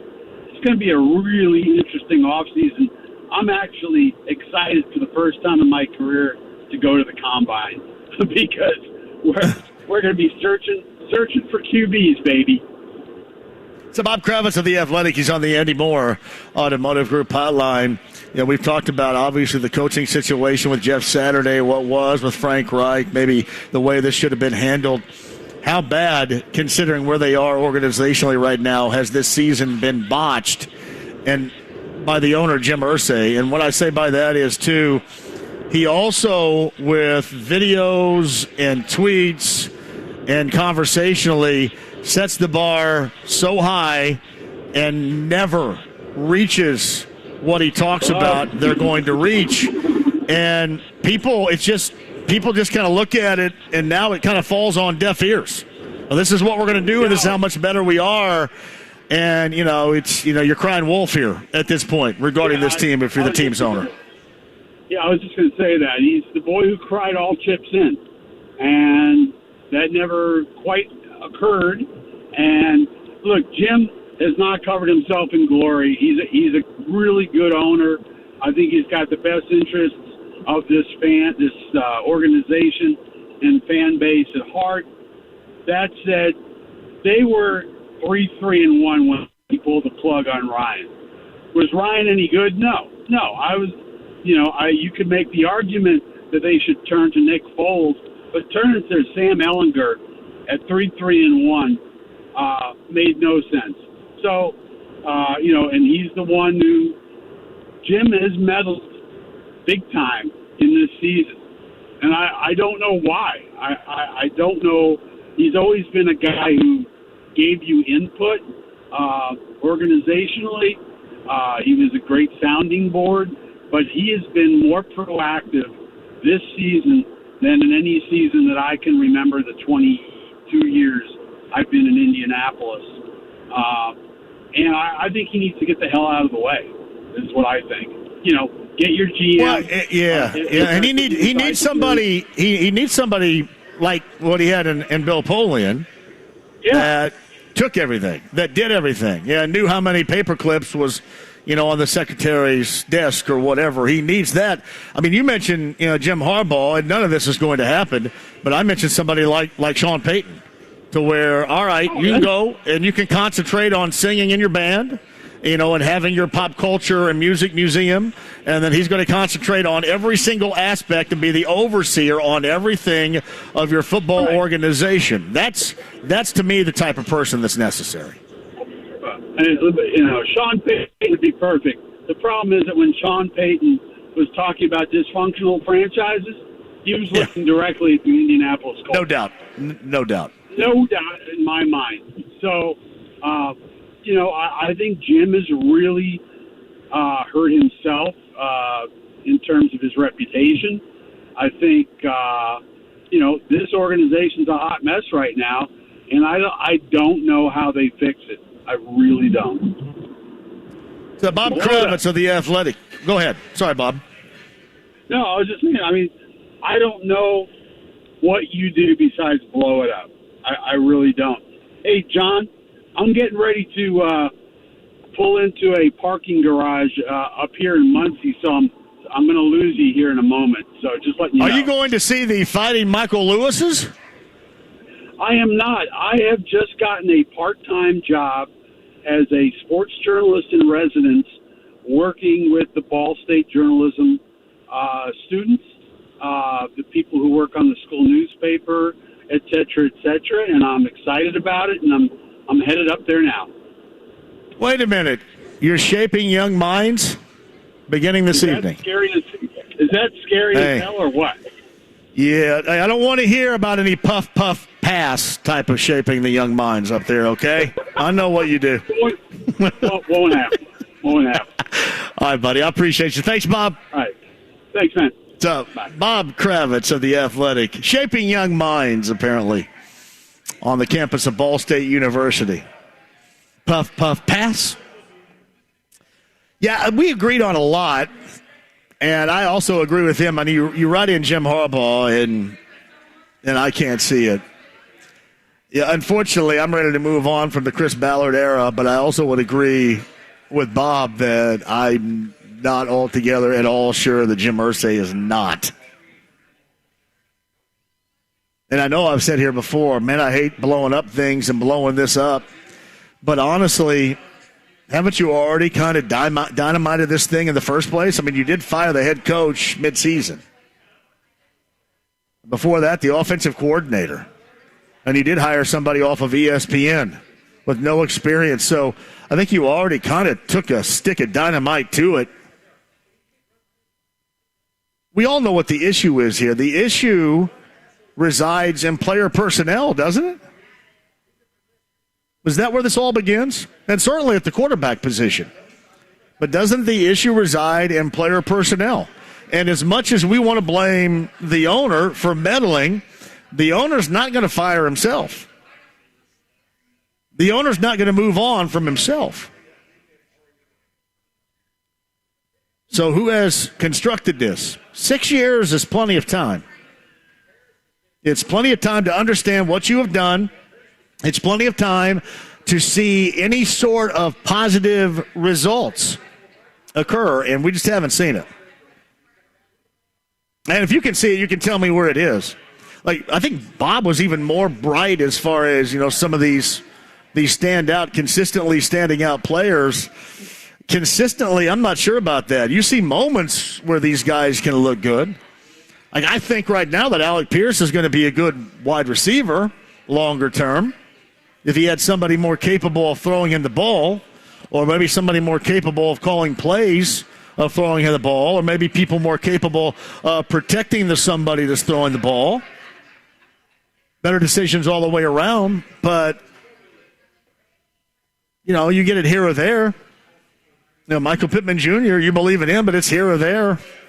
Jonathan Taylor coming off a fantastic season a year ago. And this season has been downright forgettable. And then if you're thinking about where you want to try to get a quarterback, what will that entail? What will have to happen to do that? Probably have to utilize some assets, right? Some tradable assets to get up there. What tradable assets do you have right now? You have some players, some current personnel that are tradable assets.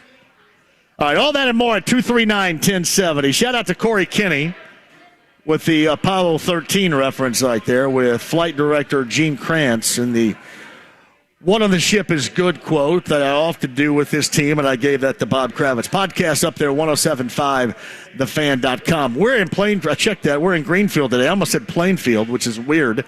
We're in Greenfield today off of State Road 9.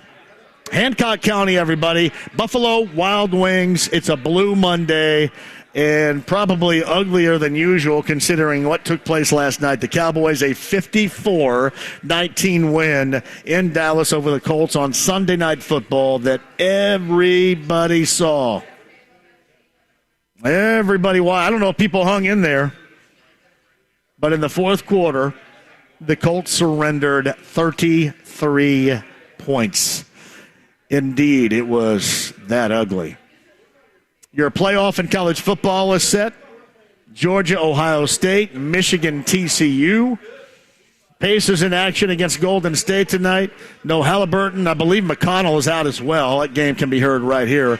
The second of a back-to-back. Last night a loss in Portland. Tonight they get Golden State. They'll close out this 7-gamer on the road in Minnesota later on in the week. All right, 239-1070. Inside the Lounge via YouTube Live. You got us on Facebook Live, the Twitter, the stream, the app, HD Radio at 93.5 and 107.5 The Fan.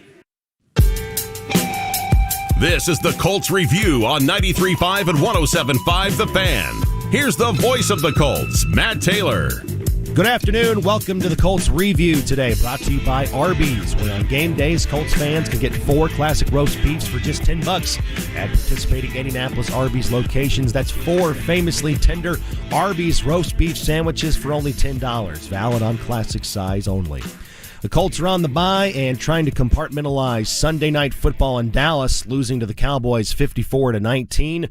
And the fourth quarter was a period to forget for the Colts. The Colts entered the fourth quarter trailing the Cowboys only 21-19, but the Colts would turn the ball over on offense on 4 straight possessions in the final frame, which led to 33 Cowboy points. Dallas went up 28-19 with 13:55 to play in the game. They got a touchdown on offense, but then on the next drive for the Colts, Mo Alley-Cox lost a fumble on a tight end screen, and it was returned 38 yards by former Colts safety Malik Hooker.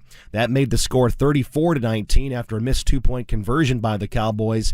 At that point, the Colts were down big. They had to throw their way back into the game, and it got even worse. The Colts would turn the ball over a season-high 5 times for the game, which led to 29 points off of turnovers for the Cowboys, and Dallas's 33 points in the fourth quarter are tied for the second most points any team has scored in the fourth quarter of a game in NFL history. And the Colts in one single quarter allowed more points than they did in any game this season. And the 54 points allowed was the third most since the Colts moved to Indianapolis. And the offense has now turned the ball over 26 times on the season. That's the most in the NFL. And those turnovers on offense for the Colts have led to a league-high 93 points off of turnovers. And Indianapolis now sits minus 14 on the year in turnover margin. The loss drops the Colts down to 4-8-1 on the season. They've dropped 3 games in a row. They've lost 6 of their last 7, and now it's a week off. The Colts have the latest bye in the NFL, trying to get right, trying to get healthy, and there's 4 games to play once the team returns to work next week. And that's it for the Colts Review today, brought to you by Arby's. You're on 93.5 and 107.5 The Fan. A story of first downs and second chances. Meet former pro football player Michael Robinson. I wanted to keep playing, but my feet hurt. And all those big league experts couldn't help? You have access to anything, but none of it worked. Finally, he got fitted with Good Feet arch supports. Let me tell you something. They work. Now, he recommends Good Feet to anybody. If you move, go to the Good Feet store. Sign up for your free fitting at goodfeet.com. The children's music and dance teacher who couldn't cha-cha. I was always on my feet. It was just so painful. Elisa couldn't let her students down, so she stepped up and went to the Good Feet store for personally fitted arch supports. I would work an entire day, and my feet didn't hurt at the end of the day. That was when I knew, wow, these are different. But the really good part? It's good to be dancing together again. Stop by or schedule your free fitting at goodfeet.com. Come in for a free fitting, no appointment needed. The Good Feet store, in the north, near Keystone at the Crossing or in Greenwood. Bowling, bowling, bowling, keep them balls a-rolling. Bowling, bowling, bowling. Royal Pin. Make your plans now for a fun holiday party at any Royal Pin Entertainment Center. Treat your employees to a great time with bowling, appetizers from chips to heavy hors d'oeuvres, food packages from pizza to prime rib, and a wide range of party options from just bowling to laser tag, limitless VR, go-karts, arcade, and more. You can upgrade with adult beverages, craft beer, premium spirits, and frozen drinks. Want a custom party? Their sales team can make it happen. Reward your team for their hard work. Email events@royalpin.com or visit royalpin.com to book today. Set them up, knock them down, send them flying, spinning round. Hurry, space is filling up fast. That's royalpin.com. Royal Pin. Bowling, bowling. Royal Pin. Hey, it's John here from my friends at Diamonds Direct. A last-minute surprise sale on our earrings. Are you ready? This Friday, Saturday, and Sunday, for these 3 days, you get to take 25% off the price of any pair of earrings. Well, just in time for the holiday season, you can be the hero. We're talking all earrings on sale at Diamonds Direct. 25% off all diamond studs, all diamond hoops, all colored gemstones. Again, just in time for Christmas. Save 25% off all of Diamonds Direct's incredible everyday value prices. This is only at Diamonds Direct. This epic holiday event starts Friday, goes through Saturday and Sunday. Check it out today. The showroom availability, the location, and holiday hours at DiamondsDirect.com. That's Diamonds Direct, Keystone at the Crossing. Dan Dockage for Affinity Whole Health. Affinity is the leader in testosterone and hormone replacement therapy, and I got to tell you, I see why. Since I started a testosterone replacement program with Affinity, my energy, mental focus, drive, everything is up, and the physical benefits are amazing. Check them out at feelgreatindy.com. Guys, you can improve the way you look, the way you feel. You can build muscle and lose fat. Affinity will give you the roadmap. Go to feelgreatindy.com. That's feelgreatindy.com. JMV here for my guys John and Chris Love at Love Heating and Air Conditioning. The cold weather is here, and you need to make sure your furnace is tuned up and safe and efficient for the winter months ahead. So right now, get the recommended service from Love Heating and Air Conditioning, and the Love family will waive the $95 trip and diagnostic fee. These are the guys that I trust with my home. I love the guys at Love, and you will too. Love Heating and Air Conditioning, 317-754-0754. That's 317-754-0754. Online, love-hvac.com today. Tell them JMV sent you. Hey, it's JMV for the absolute best in plumbing. That's Lance and his local team at LD Smith Plumbing. 317-284-9526. Let's talk about 83 of free involving any drain in your home. Means LD Smith is going to come out, make sure your drains are clog free for $83, or the visit is free. That's 83 of free at 317-284-9526. The best in plumbing, Lance and his local team online, ldsmithplumbing.com. Yo, Pablo Torre here, host of the ESPN Daily Podcast. When you want to go beyond your feed, when you want to get inside the score, when you want to get behind the highlight, there's ESPN Daily. Go deeper into the stories of the moment. Get the exclusive access and insider perspective that only ESPN can give you. ESPN Daily, hosted by me, Pablo Torre. Listen and subscribe wherever you get your podcasts. They did get off to a great start. Best first quarter of the season. To say the wheels came off in the fourth quarter would be an understatement. Mo Alley Cox, he lost the ball. It's picked up by the Cowboys, and he will score.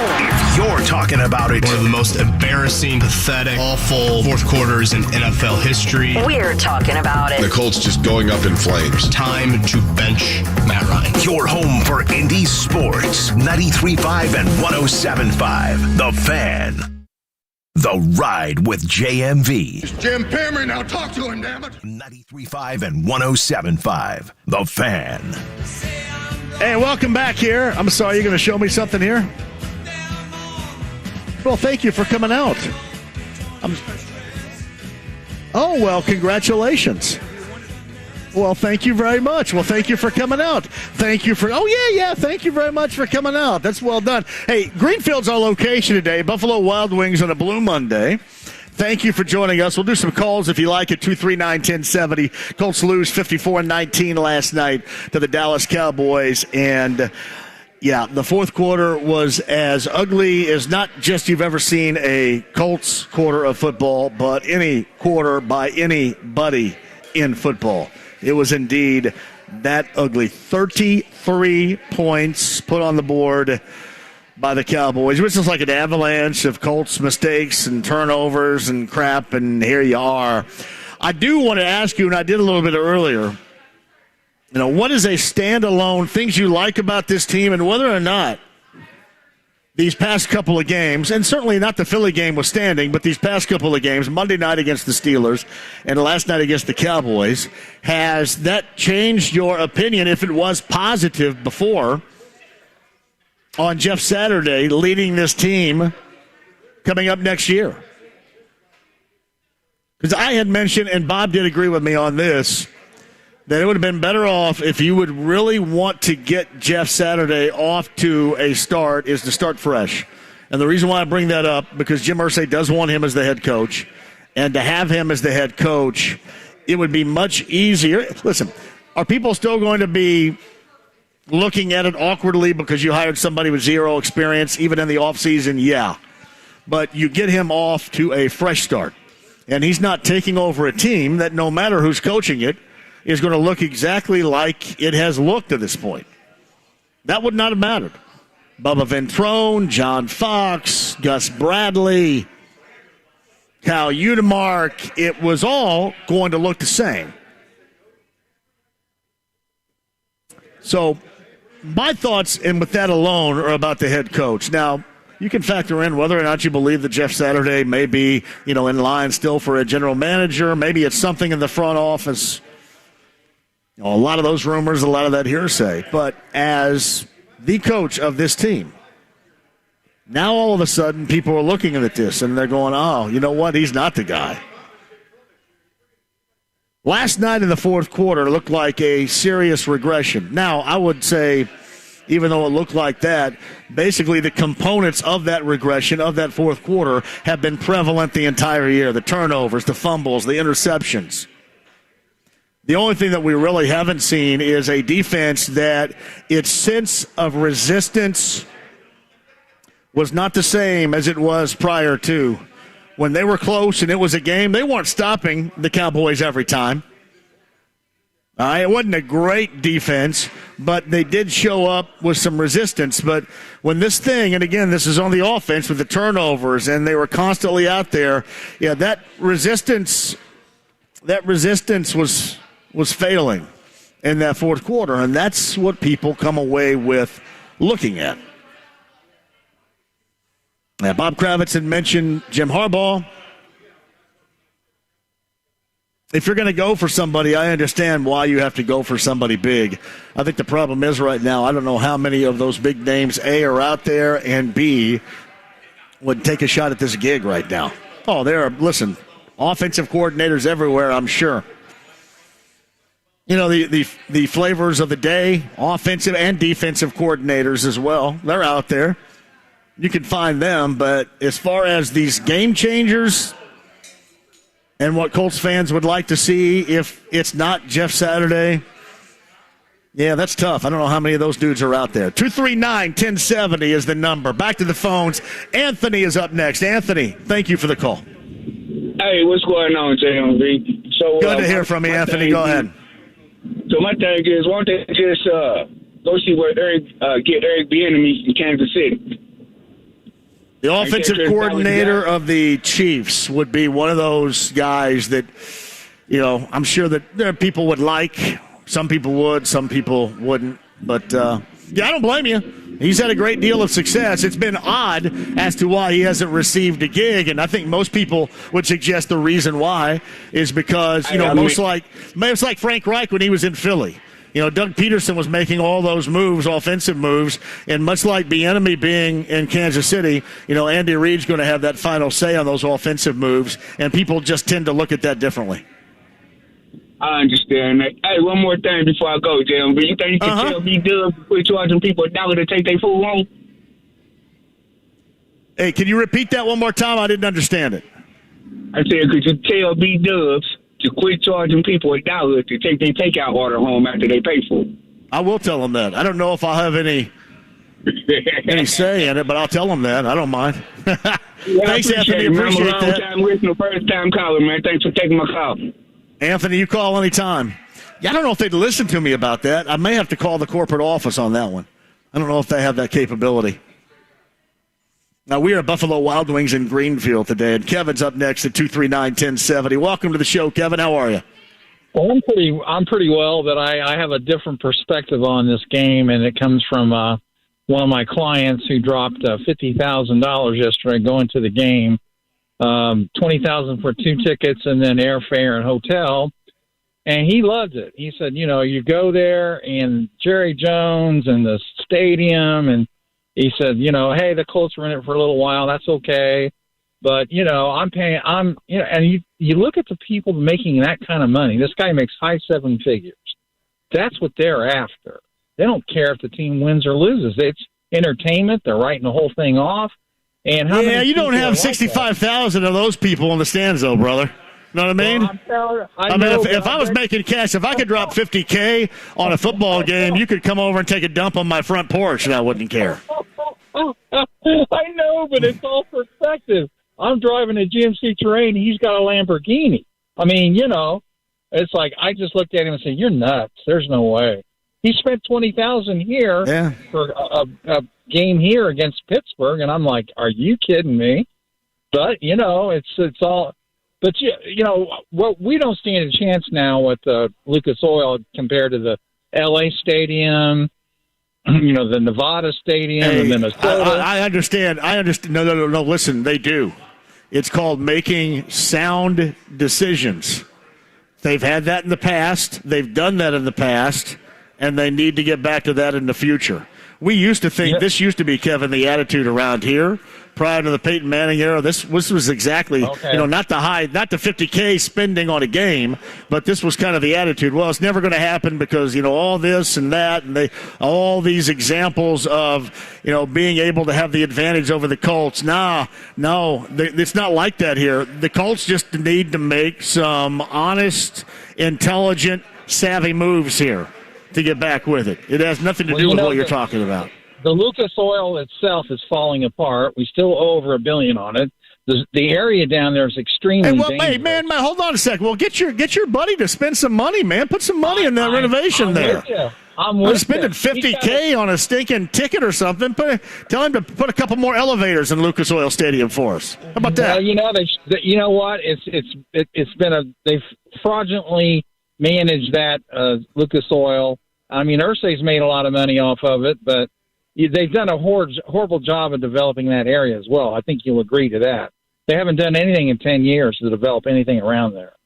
I mean, I think they are right now. I think the Indy 11's got something going in down there as well. So I understand. I'm just concentrating on where the team is right now. You've kind of taken me someplace else. But who's so is your big money dude? Is he a local guy? Yeah, he's very local. Yeah, he's been here for quite a while. He's originally from northern Indiana, but yes, he's a local guy. You don't have to tell me his name, but what is his career? What's he do? He is a head attorney. He's a corporate, whatever, the executive attorney for a particular insurance company. And he's done extremely well, and he's very invested in. They used to, in fact, sponsor the field house. That was the guys that sponsored the field house. Well, hey, would you tell him this for me, Kevin? I've let you be on here for a long time, and you got a lot of opinions out there. People were telling me to hang up on your ass a little bit earlier, but I did. I kept you on here. Would you tell your buddy, your Lambo driver, to invest in this show? Okay? Invest in this show. That's a great idea. I will. Yes. I will. I'll bring that I'm up. going to be disappointed if this doesn't happen.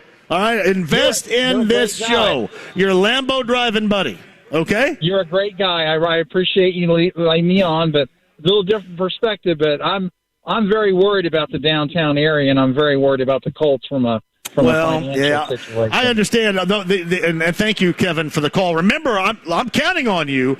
Invest in the show, Lambo driving dude, spending $50K in Dallas this past weekend. Invest in the show.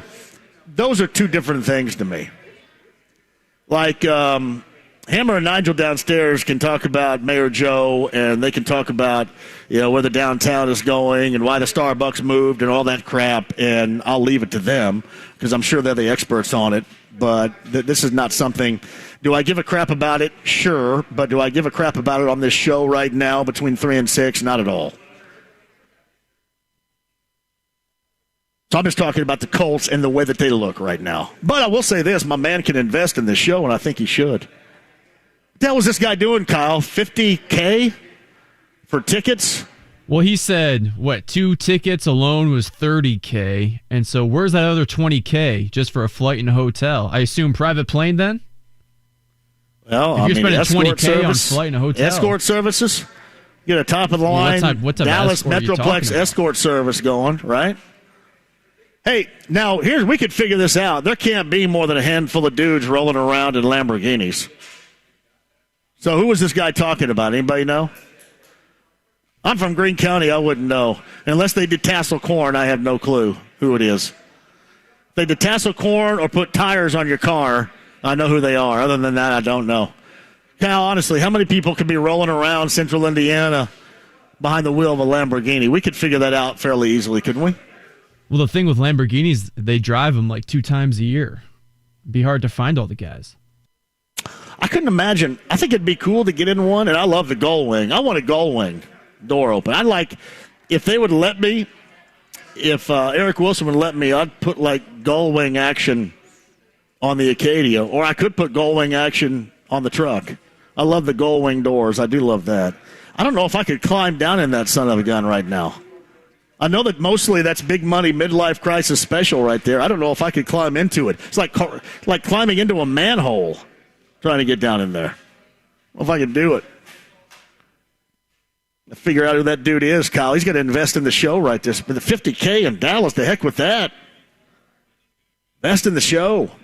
Quick break and we'll come back. Thank you, Buffalo Wild Wings, for having us in Greenfield.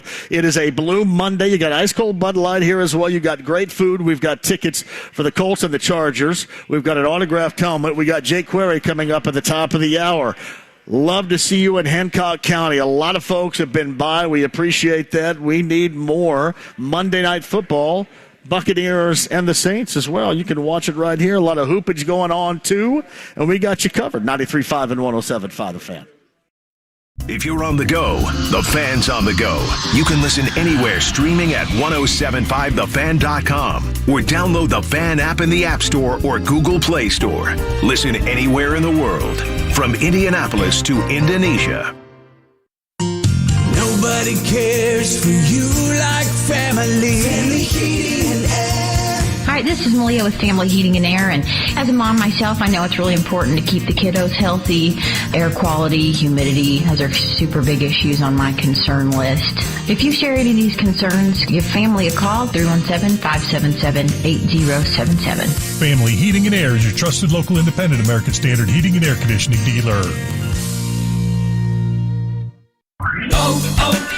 O'Reilly. Improve visibility in your vehicle and save $10 on a pair of Trico Force wiper blades now at O'Reilly Auto Parts. Don't risk your safety because of bad wiper blades. Be ready for any weather. Our professional parts people will even install your new wiper blades for free.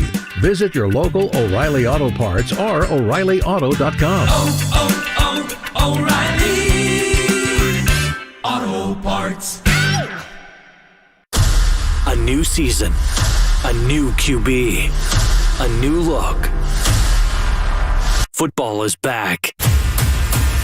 And so are Bud Light Blue Mondays. Join JMV Mondays at Buffalo Wild Wings for ice cold Bud Lights, Colts football talk, and your chance to win tickets to Colts games. Tonight, stop by and see JMV at Buffalo Wild Wings in Greenfield. JMV, Bud Light, and you. Doing it for the shoe. Bud Light Blue Mondays. December 17th at Gainbridge Fieldhouse, introducing Indy's next basketball tradition, the inaugural Indy Classic. You don't want to miss this college basketball doubleheader, featuring Ball State versus Illinois State and Purdue versus Davidson. The Indy Classic brings college basketball to the heart of downtown, and proceeds support the mission of Indiana Sports Corps. Secure your tickets today at Ticketmaster.com. Made possible by Indiana Sports Corp, Pacer Sports and Entertainment, and Russ Potts Productions. Download the Dan Dakich podcast at 1075thefan.com or wherever you listen to podcasts. Brought to you by Affinity Whole Health, the leader in testosterone and hormone replacement therapy. Affinity Whole Health. FeelGreatIndy.com. For over 25 years, Quality Supply and Tool has taken a customer-first approach to supplying the construction industry with all their industrial needs. Big corporations, on the other hand, think differently. Here's Ryan Ling to explain. In my career, I've worked for the larger corporations. I've been on the other side. But the owner of Quality Supply and Tool gives us the freedom to take care of the customer no matter what. We stock only industrial-grade tools, and our full service and warranty department truly sets us apart. With locations in Jeffersonville, Bloomington, and South Harding Street in Indy, Quality Supply and Tool thinks outside the box. Store. Celebrate the Colts bye week with an NFL doubleheader. Sunday at noon on 93.5 and 107.5 The Fan. The Ride with JMV. Down the bullish sprint. 93.5 and 107.5. The Fan. I got to welcome you back to Greenfield today. Hancock County shout out. Where's my man Jason Bush? He lives over here in Hancock County. They sometimes call this Handcuff County, don't they? Kyle, have you heard that before? No, I haven't. I lived there for 4 years. You lived in Hancock County? I guess you did, didn't you? Yeah. Northern Hancock County. Right? You lived up by Mount Vernon High School, correct? Fortville is a part of Hancock County. I was in McCordsville. McCordsville. Fortville, McCordsville, it's all in the same area, right? Close enough. So right there? Yeah, I understand. Yeah, we're out here on State Road 9 here at the Buffalo Wild Wings on a Blue Monday. Thank you so much for joining us. Cam is the on-site engineer. See, I'm sorry, man. I couldn't do it. I have the philosophy when somebody is on the line from one of the greatest films of the 1990s, Glengarry Glen Ross, always be closing. I was trying to close right there. Trying to close. Like Alec Baldwin was doing that speech. I almost gave the speech, and I backed away from it. 239-1070 is the number. I want to get back to a couple of people that felt that Bill Cowher was right.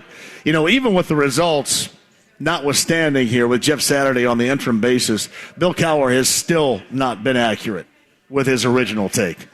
Not at all. Denny is up next. Denny, welcome to the show. How are you? Hey, JMV. How you doing today? Denny, I could not be happier. Thank you for asking. All right, man. Hey, the McCordsville, Fortville, I live in Fortville. McCordsville, Fortville, yeah, we're all the same. We're all right next to each other. You're right, man. Do they call it Handcuff County? Yeah. Is that his nickname? Okay. Well, you know who I heard that from? I heard that from Don Stuck.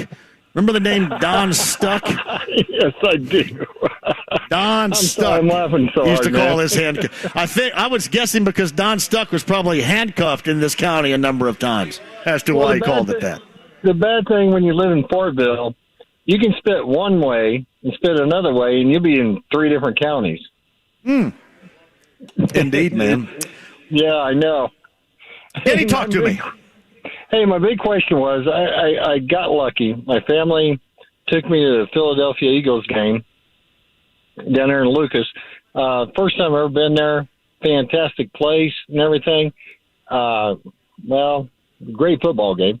But my only problem is when there were so many penalties going on, they didn't replay them on the big screens so we could see them and get to see a chance of what the refs were calling and everything like that, like what you get to on TV.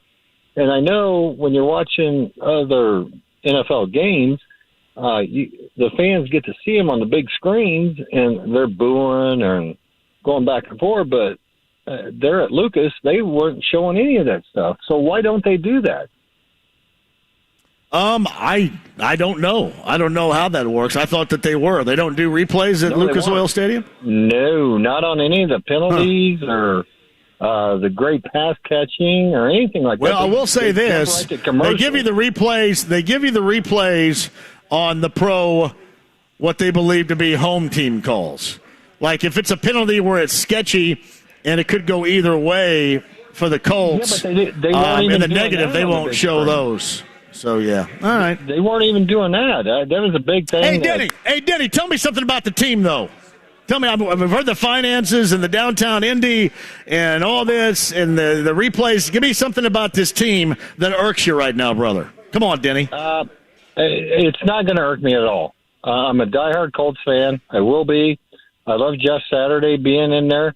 I hope we give him a chance because he's taken over a team that I think it sucks. Yeah, it sucks. Yeah, he's taking over the team that sucks. I didn't know if I was allowed to say that or not, all right? No, I say whatever I want around here, and if I say something go too far, Kyle hits that button. Hey, Denny, you have a great day. Thank you for the call. Hey, no, and that's the reason why I bring this up, too.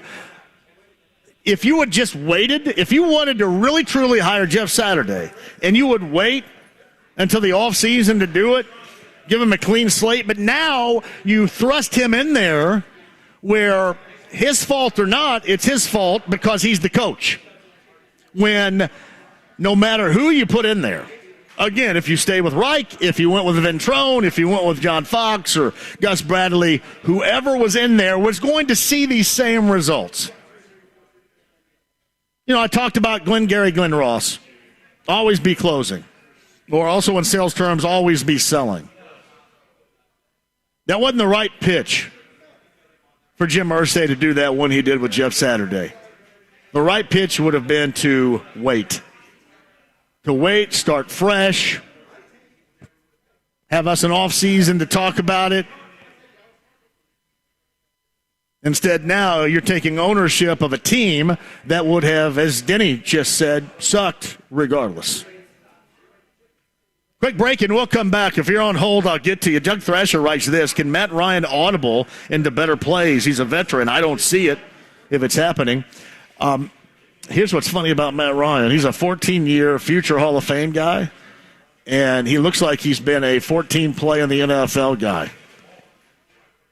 He needs some of those diapers called, oops, I've crapped my pants, because that's what he does with the ball in his hands. Then he turns it over after he does that. He looks like a rookie in the decision-making that he has. That's beyond his lack of arm strength. His decision-making has been ridiculous. Quick break and we'll come back. Jake Query, The Morning Show, next. Dan Dockage lays some knowledge. This is the state of the Colts right now. This is horrendous. We got a coach whose biggest thing is, I'm a leader of men. Okay, Jeff, lead me, man. Not one person here can tell you this in this town, but this is an absolute fact. Here is what is said to Chris Ballard today. Your fingerprints are all over this. Dan Dockage, weekdays noon to 3 on 93.5 and 107.5. The Fan.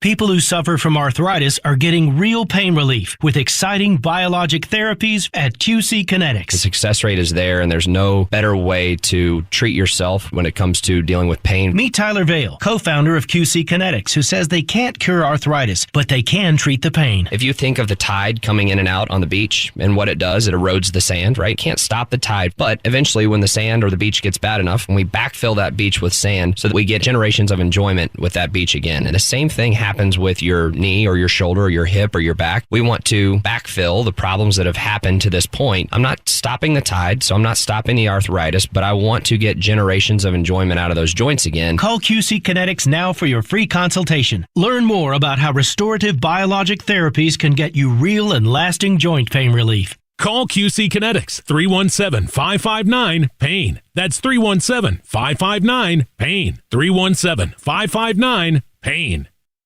Hey, Hoopers out there, do you love playing pickup hoop, but you find it impossible to locate some place to play? I've got it for you in Noblesville. Pickup USA Fitness.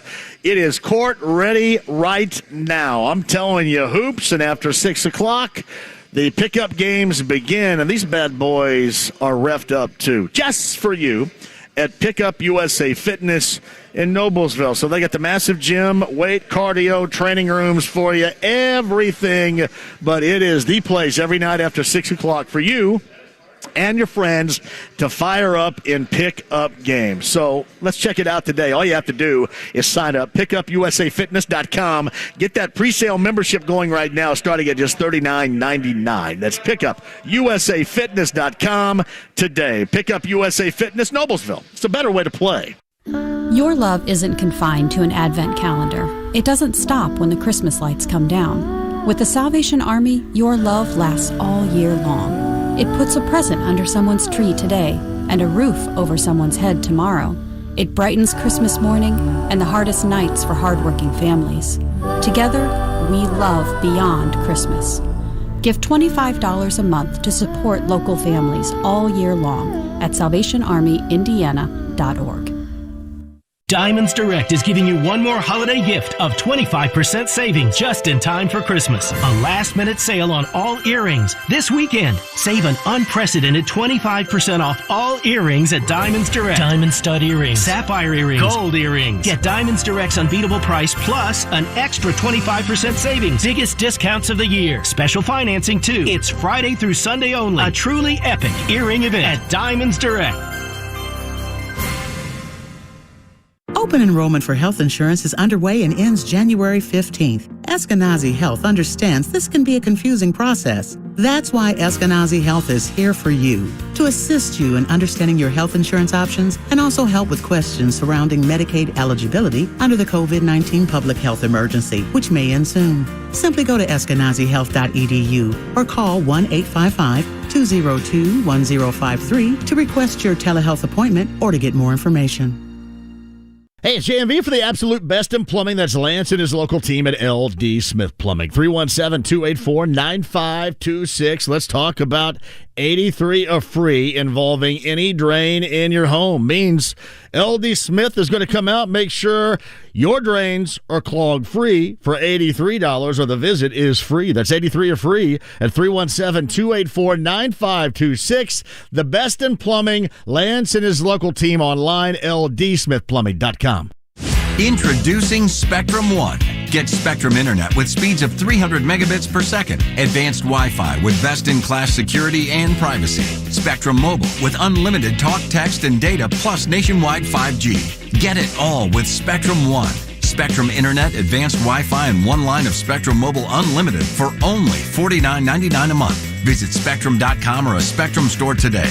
Valid for qualified residential customers only. Service not available in all areas. Restrictions apply.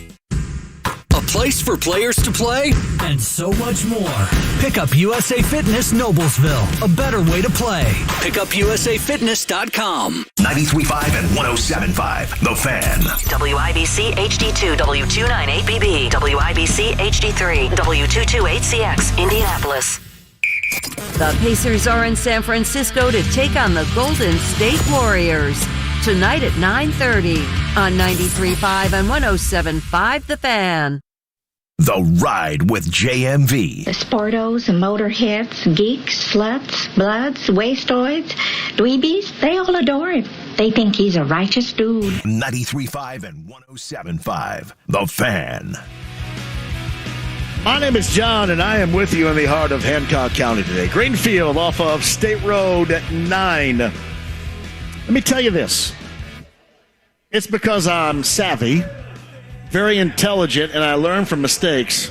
There is absolutely no way in the hibbity hell I am going back home via I-70. No way. Listen, it's State Road 40 all the way for me, baby. I think I'm going to go State Road 40, and however I get there. Remember the last time I was in Greenfield? We did a backyard bourbon broadcast here, Kyle. Do you remember that? And I got lost. And the local Greenfield PD, outstanding, thank you guys very much, had to take me to this backyard because I couldn't find it. Remember that? About 2 years ago, I think it was. Yeah, it was over 2 years ago. It was in... no, it was 2020. August 2020 is when it was. Yeah, August 2020. And the fine folks of the Greenfield Police Department, I actually flagged a guy down and said, I've got to start the show in 10 minutes. And normally what I do is I get to a place, like, for example, today I get here probably at the very least an hour and 15 minutes before I go on. And oftentimes what I do when I get to a place, I sit in the parking lot and listen to either 80s on 8 or the New Wave channel or something on Sirius XM, and I take a nap. To the point where in the past, this happened one time, I was taking a nap before a remote. I'd fallen asleep in the truck before a remote, and a police officer came over and tapped on my window because apparently a pedestrian had walked by and thought maybe I was dead in the cab of the truck. But I was alive. I was just asleep. I was taking a nap. They thought I was dead. No, I'm alive. Hey, speaking of something here, Kyle, we were talking about this at the break. I'm going to get to Jake Query in a second. Have you seen these things that look like Keurigs, but they make mixed drinks for you? Have you seen those? I have, yeah. I think they're pretty expensive, though. What are they called? Do we know what they're called? Do we need that? Can we not make our own mixed drinks? Do we need a Keurig-esque contraption to make our mixed drinks? It's called a Bartesian? A bar what? Bartesian cocktail maker. That's probably it right there. Yeah. $366. $366. Yeah, you got to provide your own alcohol, and you got to buy these little, Keurig cup looking things for a different mixed drink. Huh. Hey, let me know at JMV 1070 if any of you clowns out there have this Bardesian thing, whatever it is, the cocktail maker. Let's see what that's like. I'm just curious. I just saw that commercial and was kind of curious. Again, live in Greenfield, Buffalo Wild Wings, Chargers, Colts tickets, autographed helmet to give away, and more coming up here around 6 o'clock. We'd love to see you. Great food, ice cold Bud Light for you on this Blue Monday in Greenfield at Buffalo Wild Wings. Meantime, Andy Moore Automotive Group hotline. You heard him this morning alongside Kevin Bowen. Inexplicably, Mark Dykton was out. I think Sam Fritz was doing the producer work for the fellows this morning. Jake Query of the morning show, Kevin and Query, with us via the Andy Moore Automotive Group hotline. So Dykton has more vacation time than all of us put together. Listen, I don't know if he got like 11 weeks. I don't know what the deal was. The best was Sam Fritz, who does a great job. Sam comes in this morning and puts together a show open for us, of highlights and music and whatnot. And Sam put together the highlights of nothing but the Colts scoring plays. And so the show open starts, and it's like, touchdown Colts, field goal Colts, here's a sack for the Colts. Finally, Bowen mutes his mic and looks at Sam and goes, you got any Cowboys plays on here? He's like, no, just the Colts stuff. We're like, well, let's go ahead and cut this off to let folks know that it was not all roses and lollipops last night, and it was UGLY ugly, man, in that fourth quarter. That fourth quarter was unbelievable. If you would have gone to bed right before the start of the fourth quarter, you probably got up this morning and thought, what in the hell happened here with that final score? And that fourth quarter was every bit as bad as the final score would indicate right there. Giving up 33 is ridiculous. I mean, it just was – literally, once they started taking on water, it was like a fire hose, right? And just turnover after – They invented ways to turn the ball over. And, this is the thing that I'm for the Colts' sake, if I was a member of the Colts organization, that I'd be the most proud of. That I said this morning they should probably hang a banner for this. They have to be the first team in the history of the National Football League to give up 33 unanswered points in one quarter, lose by 35, and take the victory formation to round out the clock. Yeah. They literally took a knee to round out the clock at the end of the game. Let's just get out of here. Brutal. Yeah, that's like the essential white flag is what you're talking about right there, too, in the fashion in which they did it. I looked back on it, and I brought this up to Bob Kravitz a little bit earlier. He's on the Jim Harbaugh bandwagon. You and I were kind of talking about this off the air a little bit earlier. Maybe there's a slight bit of interest. Maybe it's more than that. I'm not sure. But I think what is, I guess, unfortunate from a Jim Irsay standpoint is I know what he wants. He wants Jeff Saturday. But, Jake, the problem is he thrust him into that situation where no matter who you're going to put in there, whether it was still Frank Reich or, Gus Bradley or John Fox or whomever, the results were still going to be as we've seen it. And now all this in the past 4 weeks with that 1 win and 3 losses, and especially the last 2 on Monday night and Sunday night, they're all on the shoulders of Jeff Saturday. And that's how everybody views him, as not ready for this gig. Whereas if you just wait and let the season play out, then you can take a shot at him in the offseason, give him an offseason to work his way with his team, become a head coach, do all that, and not put him in the situation in which he did. I think that really sheds a light on a lot of fans right now believing Jeff Saturday's not it, and I think that's the fault of the owner. Okay, I thought about this last night, and follow me here because this is probably totally out of left field, okay? Is it possible, and maybe it's giving Jim Irsay too much credit here, I don't know, but is it possible, John, that Jim Irsay knew as soon as he was ready to move on from Frank Reich, he knew exactly who his guy was going to be? Now, you have to go through the Rooney Rule and the processes, but he knew exactly who he was going to get. He knew exactly how much he was going to pony up to get that guy. And he knew that any other person that he put in position as an interim, be it Gus Bradley or John Fox or somebody of that ilk, that there would be expectation and pressure both internally and externally to go ahead and make that person the permanent coach if they had any success whatsoever. And there would be some explaining to do or some awkward nature to it if they went elsewhere. So he went completely outside of the box with Jeff Saturday, knowing that there would be very little expectation that means that Saturday would be retained as the full-time coach next year, or that if he decided to go elsewhere from Jeff Saturday, that the expectation would be that Saturday was never thought of as the guy anyway. And therefore, this was all calculated because he has known from the get-go that Jim Harbaugh was his guy, and he was going to back up the Brinks truck to get him. And so it didn't matter who the interim was. You believe that? Does that make sense at all? Do you believe that? I'm not saying I believe that he would want him, but to me, my belief is, and again, I could be clearly wrong, my belief is that Jim Harbaugh would not be ready for this gig right now. Maybe wouldn't even want this gig right now. Well, what I'm saying is if Jim Irsay, and I'm presenting this just as a potential scenario. Understand. I don't think this is fact, but what I'm saying is I don't think you can rule out that Jim Irsay, Jim Irsay hired Jeff Saturday as his interim coach for one of three reasons. Number one, because he really, truly wanted to test his mettle as a coach and thought he might have something in him where he found a diamond in the rough. Number two, because he just felt like his franchise was in disarray and he trusted Jeff Saturday to be able to get the hands on the wheel and back in the center lane. Or number three, because he knew that he already had who the guy was that he was going to go after, and so Jeff Saturday allowed him an interim coach that nobody was going to expect or pressure him to hire full-time.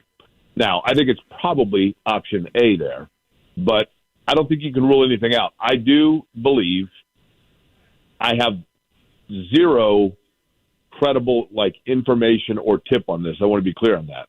But I do believe that Jim Harbaugh is his primary target. And I think that when you look at what Frank Reich was reportedly making, which is about on par with what Jim Harbaugh is making at Michigan, in particular if Michigan wins the championship this year, but even still, with the Big Ten expanding and the things being kind of realigned a little bit, et cetera, I think Harbaugh would have interest personally, especially when I think Jim Irsay might throw him really good money.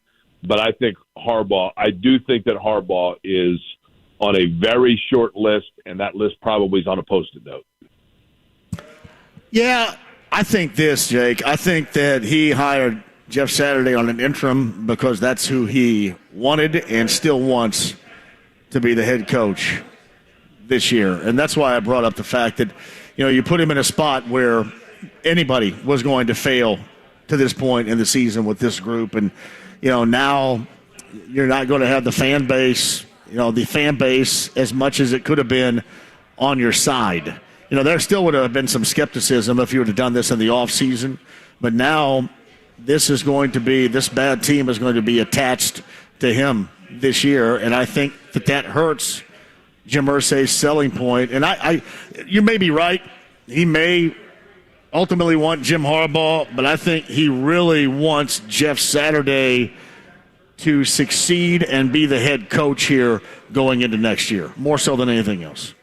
Yeah, that may be. I mean, and I'll be honest, I trust you on that. I mean, I think you may be more dialed in there, but I do think, here's the thing. I do believe that if he so chooses, that Jeff Saturday will be a part of the organization next year in some way, shape, or form. I don't know if you can say that for everybody, but I think you can more definitively say that outside of Jim Irsay, obviously, about Jeff Saturday than anybody else. But, look, they're not very good. I mean, that's the bottom line. They're not very good. And Saturday's been put in a tough spot for certain. I think they'll still win another game because I think they'll beat Houston at the end of the year.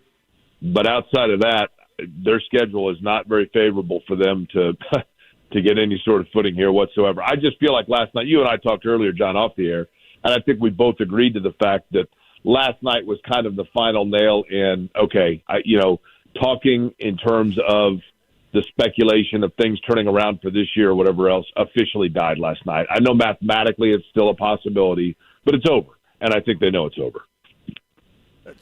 Jake Query, The Morning Show, Kevin and Query, weekday morning, 7 until 10 a.m. Jake's with us via the Andy Moore Automotive Group hotline.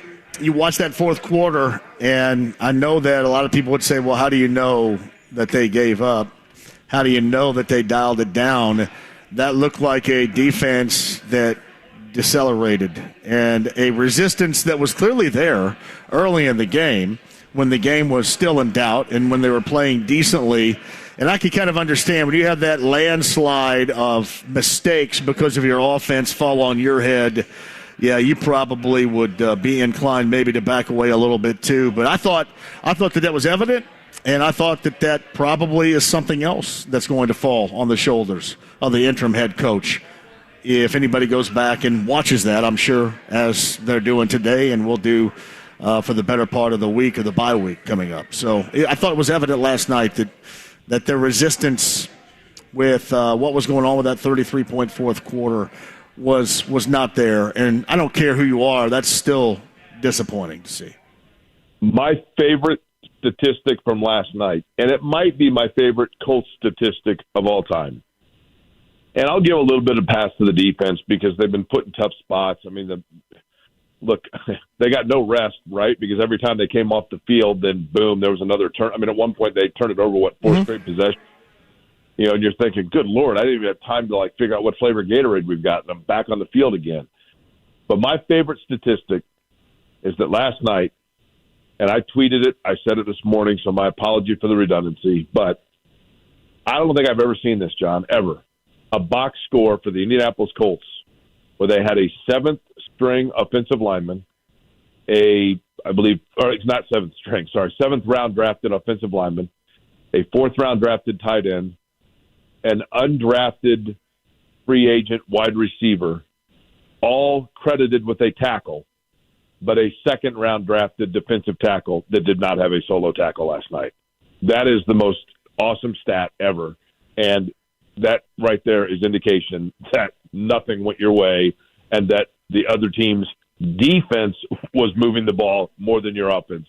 I mean, just every single aspect of that fourth quarter was a total and utter disaster, and it illuminated in one quarter, literally, one quarter last night personified this season's Indianapolis Colts because the game started out with a little bit of promise, and then the roof caved in, and it went to hell in a handbasket. The season started out with somewhat of promise before Houston, before that ugly tie, and then things quickly went to hell in a handbasket, and then everything got away from them.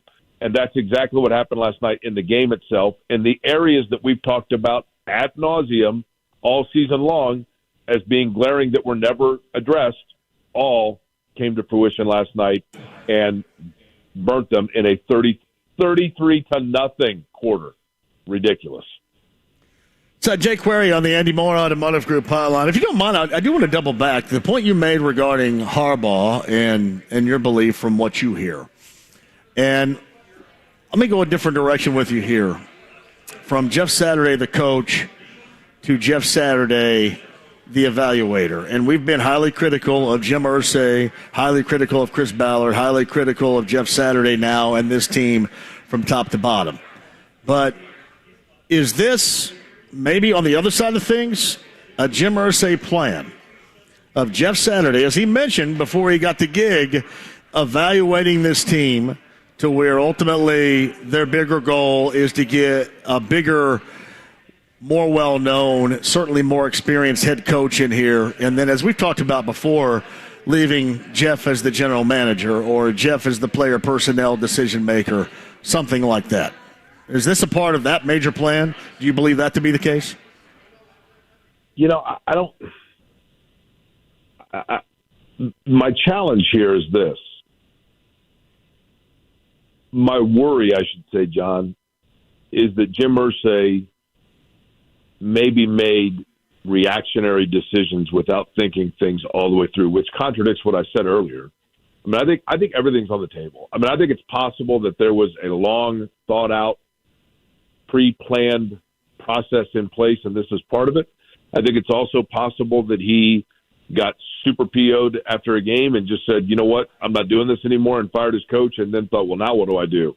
And called Jeff Saturday because he didn't have a plan B at that point. I don't think that's the case, but I don't think you can rule it out, quite frankly. All I know is that it would make sense, obviously, that Jim Harbaugh, I mean, there's a history here, right? I mean, listen, Jim Irsay knows Jim Harbaugh. Jim Harbaugh knows not only the Colts, but the city of Indianapolis. I mean, he's been a part of the community well past his playing career here because of, obviously, his brother-in-law, but also because he was an IndyCar owner and he just driven the pace car. I mean, he's been a part of Indianapolis for a long time beyond his playing career and into his coaching career. Harbaugh, to me, would make a lot of sense. He's been to a Super Bowl as a coach. He clearly, he went to a Super Bowl with Colin Kaepernick, who I think is a talented guy, but nobody's ever going to mistake him for a Hall of Fame level quarterback. So I think he can coach the quarterbacking position at the professional level. He can run a good offense at the professional level. I just think he makes sense, and I think that in addition to that, he represents something that Jim Irsay covets very much, which is a guy who has familiarity and history with the franchise. I think having history with the franchise is important to Jim Irsay. And so it just stands to reason that Jim Harbaugh would be a guy that he would have interest in. Now, like I said, there's going to have to be a process. And the problem with Jeff Saturday, if that's his long-term goal, and I'm not saying that the Colts should worry about this, and I'm not saying that this should factor into executive decisions, John.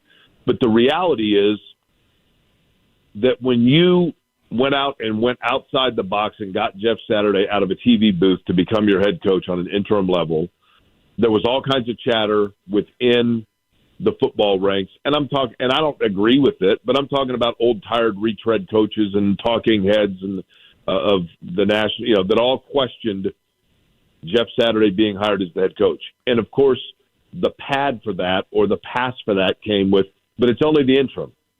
There was no Rooney Rule. There's no protocol. It's just an interim head coach. But then if you go and hire him full-time, now all of a sudden, I'm not going to say you have egg on your face, but now you've got to answer to that criticism because, yes, in fact, it looks like you had a calculated plan to go after a guy that was your guy, and therefore you never had any indication of opening things up. And that's a little ridiculous to say about Jim Irsay, who obviously hired the first ever African-American coach to win a Super Bowl, and I think doesn't care one iota about in other words, I think he is as open-minded about those things as possible. I don't think he, in any way, shape, or form, would shy away from someone based on their race, their ethnicity, or whatever else. But because those questions were posed about him, they would only become more amplified and be more difficult to answer based on perception if Jeff Saturday's given the full-time position. That's not to say that the Colts should give in to perceptions, but it's going to be there. And I think he knows it would be there. Well, and what's funny about this is that means that Chris Ballard would have never hired himself a head coach, right? Correct. And let's just say he's still here. I mean, Josh McDaniels, 11th hour left. He was more Jim Irsay and Manning and Polin and Dungy that got Frank Reich into the door. Clearly, Chris Ballard was not on, at least to me, was not on board with Jeff Saturday. Thus, Jim Irsay would be making, let's say, again, hypothetically, a Jim Harbaugh type of hire. So that wouldn't be his either. So that's interesting as hell. Can you imagine the possibility? Let's just say hypothetically that Chris Ballard leaves the Colts, and I don't know that that's going to happen, but if he does, let's just say hypothetically that they go ahead and make a coaching change, and then before the start of next season, Chris Ballard leaves. Can you imagine the possibility of any general manager in the National Football League being somewhere for 6 years? 6. And in that 6 years, having 4 different head coaches or whatever it would be, and like 4 different predominant starting quarterbacks, and not ever having hired the coach or drafted any of those quarterbacks. I mean, at some point you got to draft a quarterback and you got to run with it. But I think Chris Ballard knows that drafting a quarterback in terms of a franchise quarterback, drafting one puts you on the clock. And that's officially when your tenure begins. And kudos to him, man. he's been able to just keep putting that off. But look, the expiration date on that experiment is gone, and Judgment Day's here. And if he is going to be here, he's going to have to draft a quarterback this year. And I think he's avoided doing that for far too long. Jay Query's on the Andy Moore Automotive Group hotline. I do want to switch gears. So you believe that Jeff Brom is going to find round number 2 reportedly a possibility to land in his hometown of Louisville with the Cardinals? Think that's going to end up happening? I would be stunned if it doesn't, because first off, Jeff Brom's been a wonderful coach for Purdue. He's a really good guy. I mean, I don't know him, but from the times I've been around him, I like him a great deal. He's been nothing but good to me and people around here. I think he's been good for Purdue. But look, home is home. And, Greg Rakestraw said earlier today, I think it was a really good way of saying it, that Jeff Brom is essentially from the Manning family of Louisville. His father played at U of L. His sister is a collegiate star in the area, not at U of L. His brothers played at U of L. He played at U of L. And when the last go-round, there were some obviously premature and ill-advised reports that he had accepted the job there, but I don't think anybody that was doing their due diligence said that. And then in the end, obviously, he did not end up going there, but he has addressed that, including as recently as last offseason, to a function in Louisville where he said, listen, the timing just wasn't right then, but you never say never. And the reality is that Purdue is coming off of a good season where they went to the Big Ten championship. With the way things are going to be restructured within the Big Ten, that's going to be challenging to get back to that point. And he's left Purdue in a better situation than when he arrived there, if he were to leave. I don't see how he turns it down, to be honest with you. And I applaud that. And I think people should respect that and say, you know what? There's no place like home. And that's what it is for Jeff Brom. And I think now it just seems like the stars have aligned and the timing's right. That'd be interesting. Boilermaker fans would freak out a little bit over that, I would imagine. I know. The good news is he's left the program in a spot where I do think it's probably, there's some stuff in the cupboard there for somebody if they want to go out and try to get a coach.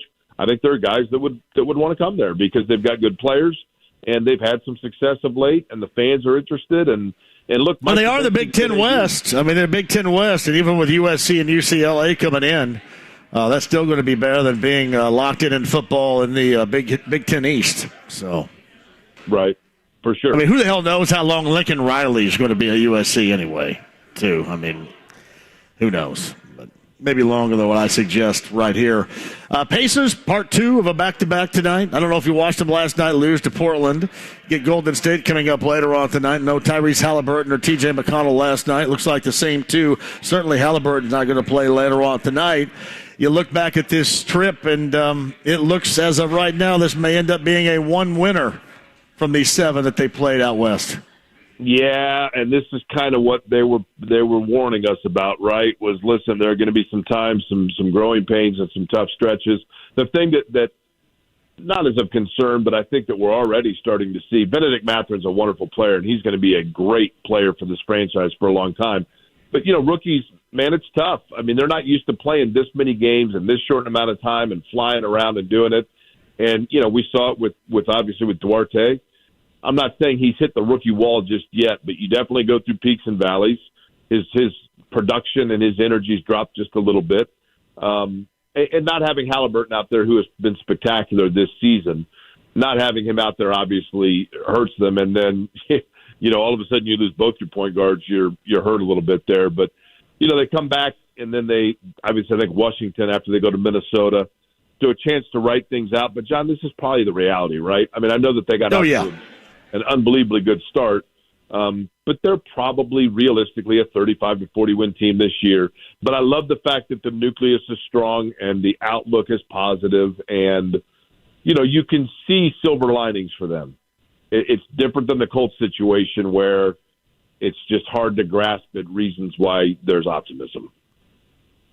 Optimism was big on Wednesday in Bloomington. I'm not saying it faded at all, but it was a similar issue.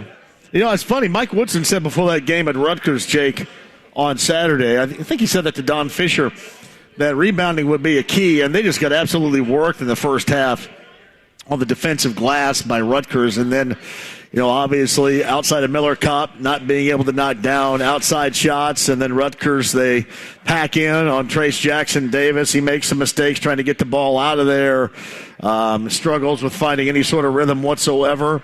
We've seen that song and dance from IU teams offensively before, haven't we? We have, and I think, a lot of teams are going to go to Rutgers, and I don't know how good Rutgers is this year, but that's, they play well at home. They can D up a little bit. The challenge for Indiana is going to be in games when, Trace Jackson Davis, they're going to have days when they collapse on him. I mean, there's no doubt about that. And there's going to be, there is challenge there. You can offset that if you can score from the outside. And if you're not shooting the ball well, I know Miller Kopp shot the ball well, but outside of that, if you've got games where Xavier Johnson, Tamar Bates, Race Thompson, where they're giving you no mid-range or outside game, and Trace Jackson Davis has defenses collapsing on him, you're going to be in some trouble. And I think you're going to see teams in the Big Ten do that, just try to out-physical Trace Jackson Davis, take him away, and then take your chances. And you can do that against Indiana because they don't have, I don't think, the consistent outside shooting still that they'd like. When Xavier Johnson's on, he's a very good player, but he is still a streak shooter, and if their shots are not falling from the outside and you've taken Davis away, Indiana's in some trouble. Now, having said that, I think they're going to be fine, and I do think that Indiana, the way that they guard in particular, they're going to be able to offset that on some nights. But there are going to be nights where they struggle, and certainly Rutgers is one of them. Hey, listen, I said this earlier, too. Purdue and Zach Edey against Minnesota was outstanding. But they're going to hit a run or two along the way. It's just inevitable. And it's going to be how you respond from that, and to keep those situations in the Big Ten for both of those teams at a minimum. No doubt about that. All right, man. I appreciate you more than you know. What do you guys got coming up on the big show in the morning? Tomorrow morning we'll be talking, obviously, look, the Colts discussion will continue for certain, but we're going to talk a little Purdue football and find out more about this Jeff Brom situation and what that might mean, and then we'll be taking a look back at the Pacer game as well. Yeah, later on. You going to stay up and watch it? Probably. I'm up till 1 every night anyway. Yeah. The other night I was watching, what the hell was I watching? Forget what I was up watching. It was really late, but a movie from 1983 came on called Blame It on Rio. Have you ever seen it? Of course. You kidding me? Michelle Johnson and Demi Moore were running around on a Rio beach with no tops on. There was frontal nudity. And it's weird. I thought it was much better back when I was 13 than I guess it looked when I was 53. Right? That was weird. But I'm thinking, how's Michael Caine getting in on this? Hello, Michael Caine, what in the world's happening here? Prime Demi Moore is something else, man. She still looks good. Would you go that era Demi Moore, or would you go 90s after Demi Moore? Which one do you like better? The striptease Demi Moore, or the Blame It on Rio Demi Moore, or the About Last Night Demi Moore? What do you got? I like experience, man. Unlike the NFL with my quarterback, I like experience. I tell you what, I love About Last Night. I couldn't stand Elizabeth Perkins. I thought, who in the world would want to date this? She was just a prune-faced griper the entire time. Good Lord, man. Good thing you have a hot friend, because nobody's going to be hanging around your ass. Yeah. I guess I look at this way too deep, man. I do. All right. I'll let you go, man. Tomorrow morning, 7 until 10 a.m. Demi Moore ain't got interest in us no matter what era it is. So, whatever. I would have tried, though, man. I would have tried. I would have failed miserably. But I tried so much. I tried. It was never a lack of effort, right? Maybe the lack of execution. I didn't have the skill set that was necessary. But, man, that didn't mean I didn't try. I got run home a couple of times, no doubt, but I tried. Fair enough. Take it easy, buddy. I have to watch that tonight. You got it. It's Jake Query right there. Morning show, Kevin and Query, weekday mornings here, 7 until 10 a.m. on the Fan. Blame It on Rio. Yeah, I think I had the choice between Blame It on Rio, Friday the 13th, Part 3, and the Bad News Bears in Breaking Training. And, of course, I went to the one where they're topless. Normally, it'd be probably Bad News Bears and breaking training. That's all right with the Houston Astros. All right, quick break, and we'll come back. Hey, we're at Buffalo Wild Wings in Greenfield. Thank you so much for joining us. I got some time left before we can bail out for a Colts Happy Hour with your calls at 239-1070. We've got an autographed helmet. We've got Chargers Colts tickets to give away on a Blue Monday. Buffalo Wild Wings, Greenfield, 93.5, 107.5 The Fan. A surprise proposal under the stars. A diamond ring symbolizing your love. A promise to inspire, respect, and love one another. Visit Shane Company to create a treasure that will hold meaning forever. We design our engagement rings in-house, so any style you choose will be a unique creation. We know a ring comes to life when it's set with a center stone that speaks to you. Shane Company offers the largest selection of center stones, natural diamonds and lab-grown diamonds, as well as natural gemstones, including rubies, sapphires, peach morganite, aquamarine, and amethyst. We sell our center stones loose, so you can compare stones side by side and select the one that's right for you, or select a perfectly preset ring that's ready to go. A jewelry consultant will work with you to help you maximize your budget. Our free lifetime warranty even covers the center stone. Make this the holiday you'll both treasure forever. Now you have a friend in the jewelry business. Shane Company and ShaneCo.com. Hey, Johnny from Mark Dito. That's Mark Dito Realty today. If you're thinking about putting your home on the market, I'm going to direct you to the best possible idea. That's 317-755-4232, markdietel.com, markdietel.com today. No matter what you're doing, if you're downsizing, if you're upgrading, I'm telling you, Mark Dito is the person to get to with whatever you're going to do with your home. 317-755-4232. Mark, in fact, will guarantee an offer in 3 days for full market value, or he will list it for free. 317-755-4232. It's markdietel.com, markdietel.com today. Introducing Spectrum One. Get Spectrum Internet with speeds of 300 megabits per second, advanced Wi-Fi with best-in-class security and privacy, Spectrum Mobile with unlimited talk, text, and data, plus nationwide 5G. Get it all with Spectrum One. Spectrum Internet, advanced Wi-Fi, and one line of Spectrum Mobile Unlimited for only $49.99 a month. Visit Spectrum.com or a Spectrum store today. Valid for qualified residential customers only. Service not available in all areas. Restrictions apply. Get in zone, AutoZone. Welcome to AutoZone. Thinking about gas mileage? If your check engine light is on, it may be affecting your MPGs, but the free AutoZone Fix Finder service can help. With the most complete free warning light report backed by technician-verified fixes, you'll know what's affecting your gas mileage and more, and you don't have to drive too far to find the fix. The free AutoZone Fix Finder service is available at all 6,200 stores. Get in zone, AutoZone. See details at AutoZone.com. Hey, shout out for Connecticut, the best water possible. My friends at Connecticut got you covered. That's Joe and John with great deals just in time for the holiday season. Seriously, if you're looking for the best water possible, the best water is with Connecticut. Whether you're a Connecticut user, you just need an upgrade, or if you're using somebody else's system, and we got to make that change ASAP with the best in the business. That's Connecticut right now. The two area locations, northeast side, Castleton, south side, US 31 and Southport Road. The Connecticut Water app, download that to your smartphone or device today or online. It's ConnecticutIndy.com. Indiana Physical Therapy is your trusted choice in Central Indiana. For over 30 years, we've treated all walks of life, from peewees to professionals and Olympians, and everyone in between. Schedule at any of our 21 convenient locations, even without a doctor's order. Indiana Physical Therapy is cost-effective, accepting all insurance plans and networks. We're open from 7 to 7 and can get you in the same day you call. Go to IndianaPT.com. Indiana Physical Therapy, where people go to get better. The co-owner of B&W Plumbing, Heating, Cooling, and Drains is Beth Rovazini, and she knows nothing in this world is free. But you can win things. Somebody wins the lottery, somebody wins publisher sweepstakes, and now you can win a furnace, an American Standard 95% efficient furnace. To enter the sweepstakes, just call or text 317-868-7900 with a picture of your old furnace. The oldest will win, and everyone else will be eligible for a second chance drawing for a second furnace from B&W, your trusted local independent American Standard heating and air conditioning dealer. A new season, a new QB, a new look. Football is back.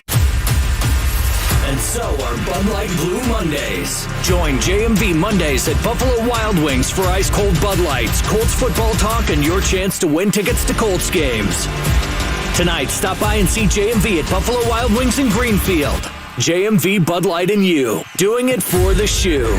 Bud Light Blue Mondays. Knockouts Haircuts for Men is the new place to trust with your hair care and grooming. Knockouts is a high-end full-service salon for men. They pamper you while you relax and enjoy precision cut. Top-notch stylists and barbers. Every style. Cuts, fades, all hair types. Beard care, color, and waxing available. At Knockouts, get a complimentary beverage with any service. Knockouts Haircuts for Men. 2 Indy locations. US 36 in Avon next to Tropical Smoothie Cafe. And Clearwater Keystone next to Drake's. Walk-ins welcome. Or appointments at 288-0007 or knockouts.com. JMV here for my guys John and Chris Love at Love Heating and Air Conditioning. The cold weather is here, and you need to make sure your furnace is tuned up and safe and efficient for the winter months ahead. So right now, get the recommended service from Love Heating and Air Conditioning, and the Love family will waive the $95 trip and diagnostic fee. These are the guys that I trust with my home. I love the guys at Love, and you will too. Love Heating and Air Conditioning, 317-754-0754. That's 317-754-0754. Online, love-hvac.com today. Tell them JMV sent you. The construction industry in Indiana has depended on Quality Supply and Tool, a local family-owned business, to deliver quality sales and service over the last 25 years. The employees make the difference, like sales expert Nick Worley. What sets us apart is we only offer quality tools and supplies from quality manufacturers. We have a quality trained sales and service staff knowledgeable of the products we sell and offer.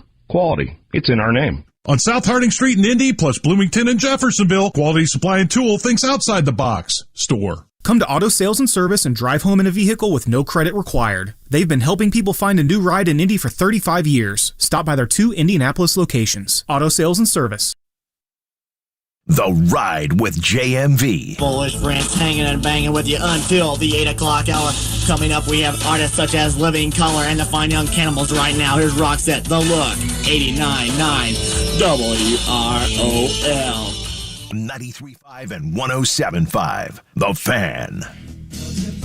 Hey, welcome back. The Buffalo Wild Wings location in Hancock County in Greenfield, State Road 9. Thank you for joining us. Hey, we got the Colts cheerleaders in blue here, too. You like ebony eyes. Now, is your name Laney? My daughter's name's Laney. Shout out, Laney. Now, I'm sorry, I couldn't read the other one right there. What's your name? All right, got you right here. I'm looking right here. They got them signed. It's Mika and Laney in the house right here. Laney. That's just like my last. Although you spell yours I-E, I go E-Y, I think, right here. I didn't know if that was well thought out. But the Colts cheerleaders were here, and we got Blue, the mascot, is here. We also got Cody, the listener, is here. Cody, how old are you? 10. You're 10 years old? Cody's going to figure this out here on the next minute because we've been trying to figure out for the better part of the season what's going wrong with the Colts. So, Cody, tell us all out there what's going wrong with the Colts. It's just Matt Ryan. It's Matt Ryan? What's the problem with Matt Ryan? He's too slow. Too slow? He can't roll out of the pocket at all. He can't run? No. No, he can't. We had a 36-yard gain in the Raiders game. Just put in Nick Foles. He's way better. You want Nick Foles? Yeah. All right, here's what I want to do. I start these shows out all the time. People call them diatribes. People say I should shut up because I talk too much. But no, I want to give you the floor right here. I want you to say what is wrong, expand on what you just said about what you said about the Colts here. Just tell me what's wrong in a nutshell with the quarterback position and the team in general. Cody, go ahead. Well, it's pretty obvious that we don't really draft a lot of receivers. Yes, that's been a problem in the past, certainly. Alec Pierce is just... He's pretty good, though, isn't he? You like him? He is. Yeah. He could be a long-term number one receiver. Long-term number one receiver. I like it. And I think Ballard wants to keep Jeff Saturday as the coach. You think Ballard wants to keep Jeff Saturday as the coach? Okay. Mm-hmm. And you think Matt Ryan should be benched for Nick Foles? Mm-hmm. I like it. That's 10-year-old Cody right there. I actually said that about Nick Foles last week. Cody. That's well thought out and well done. All right. Anything else? Anything on the Pacers? Any other team? What's your other favorite teams? I like the Hawks. You like the Atlanta Hawks? Trae Young, why? Is that why? Because of Trae Young? Why? Not all because of Trae Young. Okay. Well, okay. Why? Why else? Might say that's a lot about Trae Young. I got you. I understand. Cody, where do you go to school around here? Maxwell Intermediate. Maxwell Intermediate. This is Cody. What's Cody's last name? Winger. Huh? Winger. Cody Winter. Great to meet you, buddy. 10 years old. That's Cody, everybody. A round of applause for Cody right here. Way to go, buddy. Well done. Did you have fun? Yeah. That's Cody right here. Buffalo Wild Wings. We are in Greenfield, and we're celebrating, I guess, a Blue Monday because the celebration last night didn't come in Dallas with the Colts losing. Tell you what, quick break, and we'll come back. We'll round it out. Maybe we'll get Laney and Mika over here really quick. You guys want to come over really quick? We'll do that coming up on the other side, then get you the Colts Happy Hour, top of the hour, 93.5, 107.5 The Fan. If your car is less than 10 years old, there's likely something hidden in your radio. Another way for you to listen to The Fan. Go to 93.1 and look for the HD radio button. Press it, and you'll hear The Fan everywhere. Well, it's a great honor. It's obviously not the reason I volunteer, but it's nice. Meet Chuck Bouillou, retired registered nurse, volunteer at Meals on Wheels, and another Jiffy Lube Do More winner. And I'm Jiffy Lube owner Steve Sanner. At Jiffy Lube, we are proud to support Hoosier charities that use their vehicles to do more to make Indiana a better place to live. Satisfying that I know that at least that day they will get a meal, maybe even 2 meals. Jiffy Lube of Indiana provides all of our Do More winners with free vehicle maintenance for a year. Because now at Jiffy Lube, our trained technicians do more to keep vehicles like theirs and yours on the road. Brakes, tires, batteries, and more.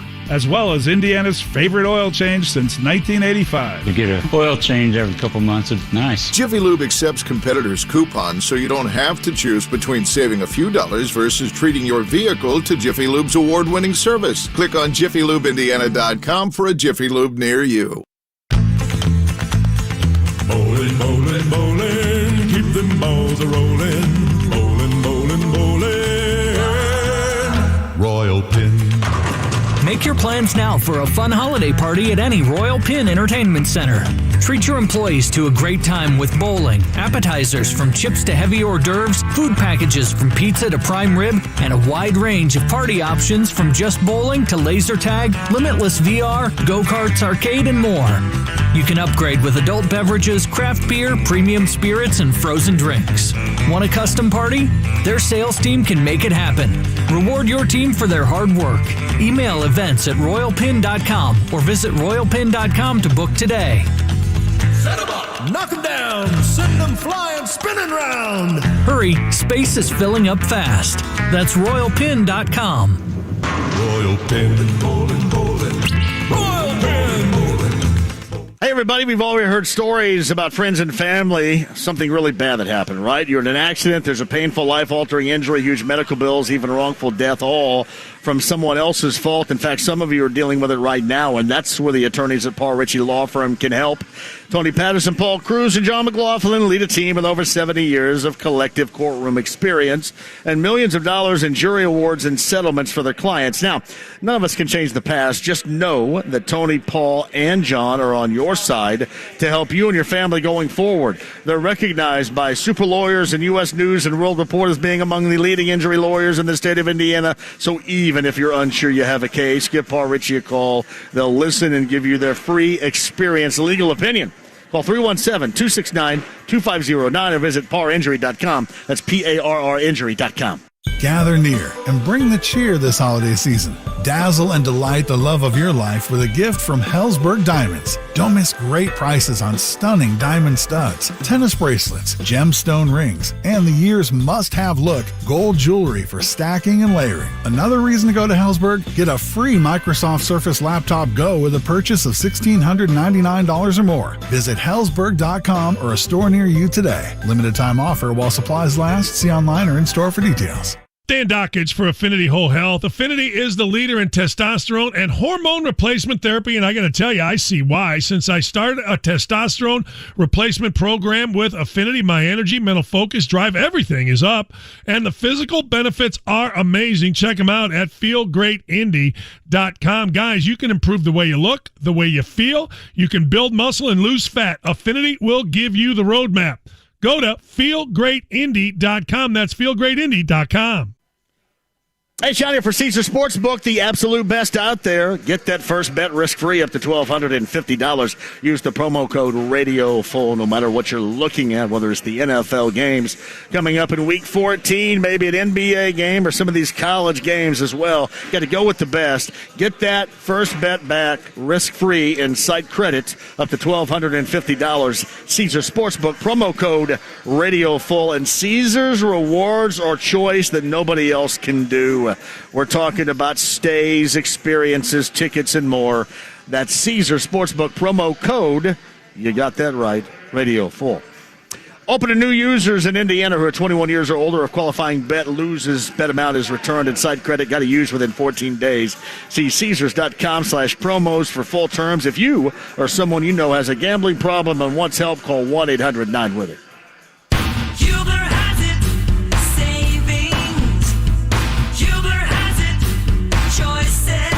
Hubler really does have it all. All of our pre-owned vehicles are Hubler Q certified, which include a 128-point vehicle inspection, a free Carfax vehicle history report, and 2 warranties. A 2-year, 100,000-mile powertrain warranty, and a 30-day, 1,000-mile comprehensive warranty. Visit any of our 13 locations today, or click drivehubler.com. Hubler has it all.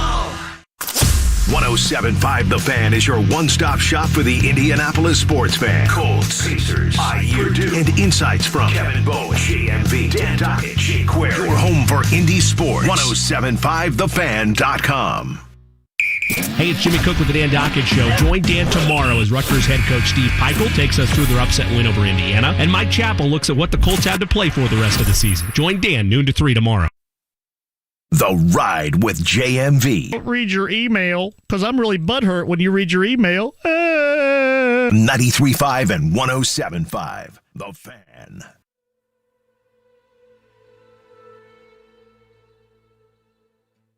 Blue, the mascot, can't talk, and that doesn't work on radio right here. So let's get, guys, come over here really quick if you wouldn't mind. There's Mika, and there's Laney right here. Cal, how long do we have? Give me a shout here really quick. Got 2 minutes here, guys. All right, Mika and Laney, go ahead. Headphones on, microphone in the talk position right there. What are you guys doing here in Greenfield, the Buffalo Wild Wings? We are here talking to Colts fans. You having are? Fun. It looks like you're having a little football throw game and everything else. Absolutely. Blue's here. Yeah, I saw Blue here. I want to get him on, but he doesn't talk. I know. That's tough on the radio right tough there. To talk. He can do that gyration that I dig and everybody digs, but doesn't he translate can't talk. to radio. Yeah, right there. How long are you guys going to be here? We are here till 6 o'clock tonight. 6 o'clock, so a couple more minutes. Yeah. If you're in the area here off of State Road 9, we'd love to see you, right? Absolutely. Come on over. Thank you guys for coming out. That's Mika. Say hello, Mika. And that's Laney. Hi, guys. Who has the same name as my daughter right there. Yes, a great My Laney's name. 12.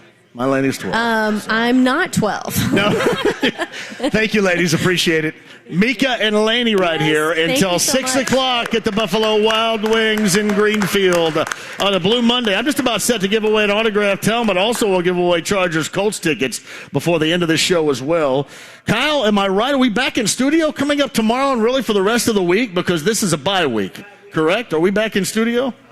Oh, I know you're back in studio tomorrow and Wednesday. I guess it is a bye week. Yeah, It's a bye week, so Thursday, I believe. Sienna, are we back in studio the rest of the week, I think. This is weird. I don't think I've been in studio 4 consecutive days since August. Right? Probably going all the way back to August, maybe even July. It has been a while. I want to thank everybody here in Greenfield. It has been an outstanding time. Each and every time, thank you, ladies. We go to a Buffalo Wild Wings on a Blue Monday. Everybody is outstanding. We appreciate that. Inside the Lounge via YouTube Live, great job from you as well. Bob Kravitz of The Athletic, Jake Query, The Morning Show, Kevin and Query. The podcast, 1075thefan.com, where you can find our conversations today. More to come tomorrow. I'm going to try to get Matt Painter this week, the head coach of the Boilermakers, and Charles Arbuckle, so we can talk about the college football playoffs. We will monitor the Jeff Brom situation with that opening now, job-wise, at Louisville for sure. Shout out to Blue, to Laney, to Mika, to the Colts for showing up. Thank you to my friends at Bud Light. It's a Blue Monday, Buffalo Wild Wings in Greenfield. We'll give away some tickets and an autographed helmet and come at you with Colts Roundtable Live. That's up next, 93.5, 107.5 The Fan. Have a great night.